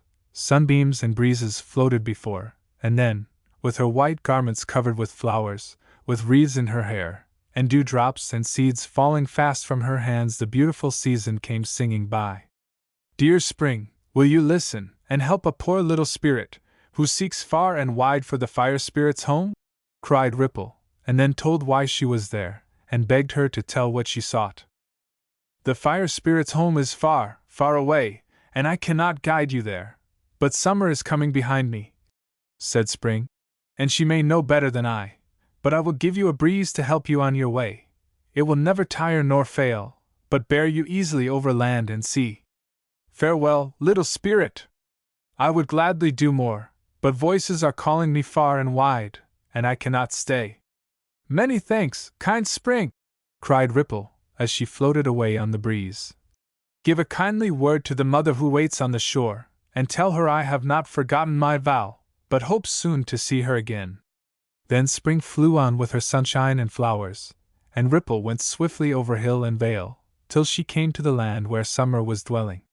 Here the sun shone warmly down on the early fruit, the winds blew freshly over fields of fragrant hay, and rustled with a pleasant sound among the green leaves in the forests. Heavy dews fell softly down at night, and long, bright days brought strength and beauty to the blossoming earth. Now I must seek for summer, said Ripple, as she sailed slowly through the sunny sky. I am here, what would you with me, little spirit? Said a musical voice in her ear, and floating by her side she saw a graceful form, with green robes fluttering in the air, whose pleasant face looked kindly on her, from beneath a crown of golden sunbeams that cast a warm, bright glow on all beneath. Then Ripple told her tale, and asked where she should go, but Summer answered, I can tell no more than my young sister Spring where you may find the spirits that you seek, but I too, like her, will give a gift to aid you. Take this sunbeam from my crown, it will cheer and brighten the most gloomy path through which you pass. Farewell! I shall carry tidings of you to the watcher by the sea, if in my journey round the world I find her there. And Summer, giving her the sunbeam, passed away over the distant hills, leaving all green and bright behind her. So Ripple journeyed on again, till the earth below her shone with yellow harvests waving in the sun, and the air was filled with cheerful voices, as the reapers sang among the fields or in the pleasant vineyards, where purple fruit hung gleaming through the leaves, while the sky above was cloudless, and the changing forest trees shone like a many-colored garland over hill and plain, and here, along the ripening cornfields, with bright wreaths of crimson leaves and golden wheat ears in her hair and on her purple mantle, stately autumn passed, with a happy smile on her calm face, as she went scattering generous gifts from her full arms. But when the wandering spirit came to her, and asked for what she sought, this season, like the others, could not tell her where to go, so, giving her a yellow leaf, Autumn said, as she passed on, Ask Winter, little Ripple, when you come to his cold home, he knows the fire spirits well, for when he comes they fly to the earth, to warm and comfort those dwelling there, and perhaps he can tell you where they are. So take this gift of mine, and when you meet his chilly winds, fold it about you, and sit warm beneath its shelter, till you come to sunlight again. I will carry comfort to the patient woman, as my sisters have already done, and tell her you are faithful still. Then on went the never-tiring breeze over forest, hill, and field, till the sky grew dark, and bleak winds whistled by. Then Ripple, folded in the soft, warm leaf, looked sadly down on the earth, that seemed to lie so desolate and still beneath its shroud of snow, and thought how bitter cold the leaves and flowers must be, for the little water spirit did not know that winter spread a soft white covering above their beds, that they might safely sleep below till spring should waken them again. So she went sorrowfully on, till winter, riding on the strong north wind, came rushing by, with a sparkling ice crown in his streaming hair, while from beneath his crimson cloak, where glittering frostwork shone like silver threads, he scattered snowflakes far and wide. What do you seek with me, fair little spirit, that you come so bravely here amid my ice and snow? Do not fear me, I am warm at heart, though rude and cold without, said Winter, looking kindly on her, while a bright smile shone like sunlight on his pleasant face, as it glowed and glistened in the frosty air. When Ripple told him why she had come, he pointed upward, where the sunlight dimly shone through the heavy clouds, saying, Far off there, beside the sun, is the fire spirit's home, and the only path is up through cloud and mist. It is a long, strange path, for a lonely little spirit to be going. The fairies are wild, wilful things, and in their play may harm and trouble you. Come back with me, and do not go this dangerous journey to the sky. I'll gladly bear you home again if you will come. But Ripple said, I cannot turn back now, when I am nearly there. The spirits surely will not harm me, when I tell them why I am come, and if I win the flame, I shall be the happiest spirit in the sea, for my promise will be kept, and the poor mother happy once again. So farewell, Winter. Speak to her gently, and tell her to hope still, for I shall surely come. Adieu, little Ripple. May good angels watch above you. Journey bravely on, and take this snowflake that will never melt, as my gift. Winter cried, as the north wind bore him on, leaving a cloud of falling snow behind. Now, dear breeze, said Ripple, fly straight upward through the air, until we reach the place we have so long been seeking. Sunbeams shall go before to light the way, yellow leaves shall shelter me from heat and rain, while snowflakes shall lie here beside me till it comes of use. So farewell to the pleasant earth, until we come again. And now away, up to the sun! When Ripple first began her airy journey, all was dark and dreary. Heavy clouds lay piled like hills around her, and a cold mist filled the air, but the sunbeam, like a star, lit up the way, the leaf lay warmly round her, and the tireless wind went swiftly on. Higher and higher they floated up, still darker and darker grew the air, closer the damp mist gathered, while the black clouds rolled and tossed, like great waves, to and fro. Ah! Sighed the weary little spirit. Shall I never see the light again, or feel the warm winds on my cheek? It is a dreary way indeed, and but for the season's gifts I should have perished long ago. But the heavy clouds must pass away at last, and all be fair again. So hasten on, good breeze, and bring me quickly to my journey's end.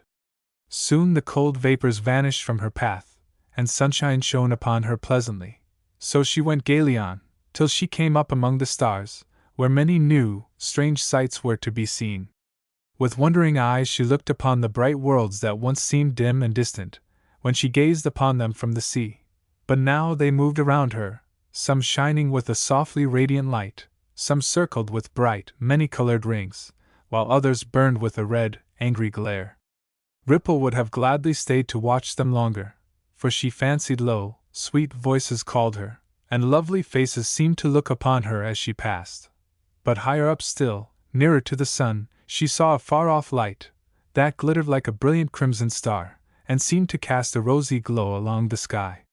The fire spirits surely must be there, and I must stay no longer here, said Ripple. So steadily she floated on, till straight before her lay a broad, bright path, that led up to a golden arch, beyond which she could see shapes flitting to and fro. As she drew near, brighter glowed the sky, hotter and hotter grew the air, till Ripple's leaf cloak shriveled up, and could no longer shield her from the heat. Then she unfolded the white snowflake, and gladly wrapping the soft, cool mantle round her, entered through the shining arch. Through the red mist that floated all around her, she could see high walls of changing light, where orange, blue, and violet flames went flickering to and fro, making graceful figures as they danced and glowed, and underneath these rainbow arches, little spirits glided, far and near, wearing crowns of fire, beneath which flashed their wild, bright eyes, and as they spoke, sparks dropped quickly from their lips, and Ripple saw with wonder, through their garments of transparent light, that in each fairy's breast there burned a steady flame, that never wavered or went out. As thus she stood, the spirits gathered round her, and their hot breath would have scorched her, but she drew the snow cloak closer round her, saying, Take me to your queen, that I may tell her why I am here, and ask for what I seek. So, through long halls of many-colored fire, they led her to a spirit fairer than the rest, whose crown of flames waved to and fro like golden plumes, while, underneath her violet robe, the light within her breast glowed bright and strong. This is our queen, the spirit said, bending low before her, as she turned her gleaming eyes upon the stranger they had brought. Then Ripple told how she had wandered round the world in search of them, how the seasons had most kindly helped her on, by giving sunbeam, breeze, leaf, and flake, and how, through many dangers, she had come at last to ask of them the magic flame that could give life to the little child again. When she had told her tale, the spirits whispered earnestly among themselves, while sparks fell thick and fast with every word. At length the Fire Queen said aloud, "We cannot give the flame you ask, for each of us must take a part of it from our own breasts, and this we will not do, for the brighter our bosom fire burns, the lovelier we are. So do not ask us for this thing, but any other gift we will most gladly give, for we feel kindly towards you, and will serve you if we may." But Ripple asked no other boon, and weeping sadly, begged them not to send her back without the gift she had come so far to gain. "Oh dear, warm-hearted spirits! Give me each a little light from your own breasts, and surely they will glow the brighter for this kindly deed, and I will thankfully repay it if I can." As thus she spoke, the Queen, who had spied out a chain of jewels Ripple wore upon her neck, replied, "If you will give me those bright, sparkling stones, I will bestow on you a part of my own flame, for we have no such lovely things to wear about our necks, and I desire much to have them. Will you give it me for what I offer, little spirit?" Joyfully Ripple gave her the chain, but as soon as it touched her hand, the jewels melted like snow, and fell in bright drops to the ground. At this the Queen's eyes flashed, and the spirits gathered angrily about poor Ripple, who looked sadly at the broken chain, and thought in vain what she could give, to win the thing she longed so earnestly for. "I have many fairer gems than these, in my home below the sea, and I will bring all I can gather far and wide, if you will grant my prayer, and give me what I seek," she said, turning gently to the fiery spirits, who were hovering fiercely round her. "You must bring us each a jewel that will never vanish from our hands as these have done," they said, "and we will each give of our fire, and when the child is brought to life, you must bring hither all the jewels you can gather from the depths of the sea, that we may try them here among the flames. But if they melt away like these, then we shall keep you prisoner, till you give us back the light we lend. If you consent to this, then take our gift, and journey home again, but fail not to return, or we shall seek you out." And Ripple said she would consent, though she knew not if the jewels could be found. Still, thinking of the promise she had made, she forgot all else, and told the spirits what they asked most surely should be done. So each one gave a little of the fire from their breasts, and placed the flame in a crystal vase, through which it shone and glittered like a star. Then, bidding her remember all she had promised them, they led her to the golden arch, and said farewell. So, down along the shining path, through mist and cloud, she traveled back, till, far below, she saw the broad blue sea she left so long ago. Gladly she plunged into the clear, cool waves, and floated back to her pleasant home, where the spirits gathered joyfully about her, listening with tears and smiles, as she told all her many wanderings, and showed the crystal vase that she had brought. "Now come," said they, "and finish the good work you have so bravely carried on." So to the quiet tomb they went, where, like a marble image, cold and still, the little child was lying. Then Ripple placed the flame upon his breast, and watched it gleam and sparkle there, while light came slowly back into the once dim eyes, a rosy glow shone over the pale face, and breath stole through the parted lips. Still brighter and warmer burned the magic fire, until the child awoke from his long sleep, and looked in smiling wonder at the faces bending over him. Then Ripple sang for joy, and with her sister spirits, robed the child in graceful garments, woven of bright seaweed, while in his shining hair they wreathed long garlands of their fairest flowers, and on his little arms hung chains of brilliant shells. "Now come with us, dear child," said Ripple. "We will bear you safely up into the sunlight and the pleasant air, for this is not your home, and yonder, on the shore, there waits a loving friend for you." So up they went, through foam and spray, till on the beach, where the fresh winds played among her falling hair, and the waves broke sparkling at her feet, the lonely mother still stood, gazing wistfully across the sea. Suddenly, upon a great blue billow that came rolling in, she saw the water spirits smiling on her, and high aloft, in their white gleaming arms, her child stretched forth his hands to welcome her, while the little voice she so longed to hear again cried gaily, "See, dear mother, I am come, and look what lovely things the gentle spirits gave, that I might seem more beautiful to you." Then gently the great wave broke, and rolled back to the sea, leaving Ripple on the shore, and the child clasped in his mother's arms. "Oh, faithful little spirit! I would gladly give some precious gift to show my gratitude for this kind deed, but I have nothing save this chain of little pearls. They are the tears I shed, and the sea has changed them thus, that I might offer them to you." The happy mother said, when her first joy was past, and Ripple turned to go. "Yes, I will gladly wear your gift, and look upon it as my fairest ornament," the water spirit said, and with the pearls upon her breast, she left the shore, where the child was playing gaily to and fro, and the mother's glad smile shone upon her, till she sank beneath the waves.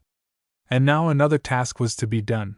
Her promise to the fire spirits must be kept. So far and wide she searched among the caverns of the sea, and gathered all the brightest jewels shining there, and then upon her faithful breeze once more went journeying through the sky. The spirits gladly welcomed her, and led her to the queen, before whom she poured out the sparkling gems she had gathered with such toil and care. But when the spirits tried to form them into crowns, they trickled from their hands like colored drops of dew, and Ripple saw with fear and sorrow how they melted one by one away, till none of all the many she had brought remained.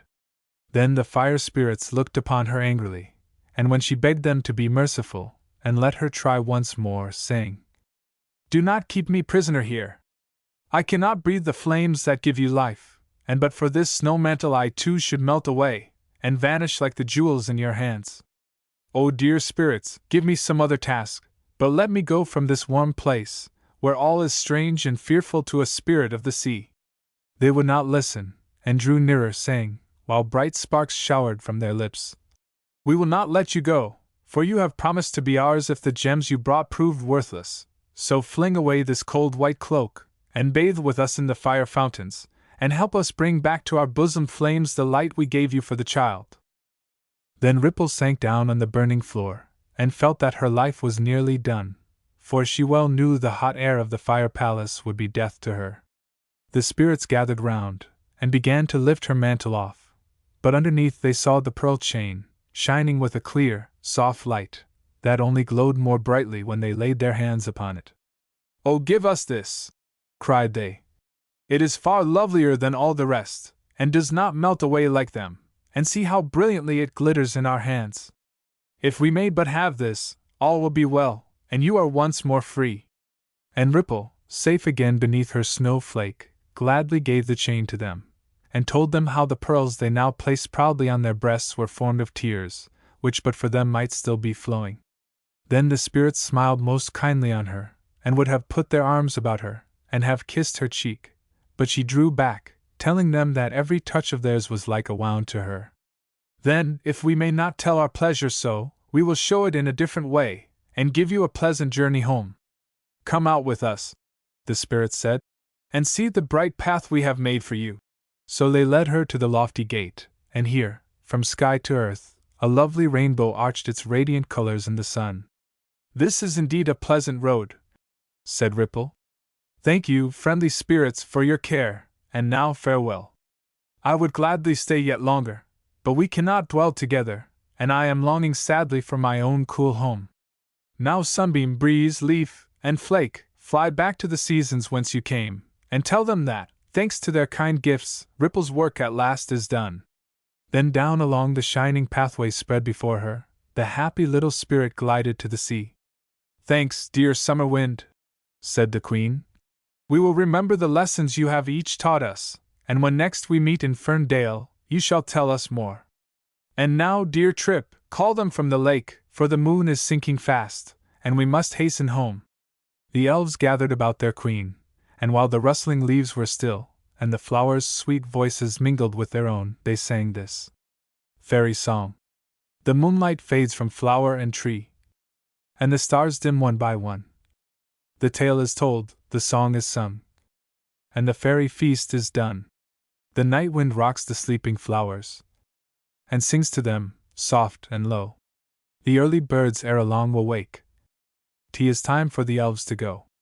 O'er the sleeping earth we silently pass, unseen by mortal eye, and send sweet dreams, as we lightly float through the quiet moonlit sky. For the stars' soft eyes alone may see, and the flowers alone may know the feasts we hold, the tales we tell. So 'tis time for the elves to go. From bird, and blossom, and bee, we learn the lessons they teach, and seek by kindly deeds to win a loving friend in each. And though unseen on earth we dwell, sweet voices whisper low, and gentle hearts most joyously greet the elves where'er they go. When next we meet in the fairy dell, may the silver moon's soft light shine then on faces gay as now, and elfin hearts as light.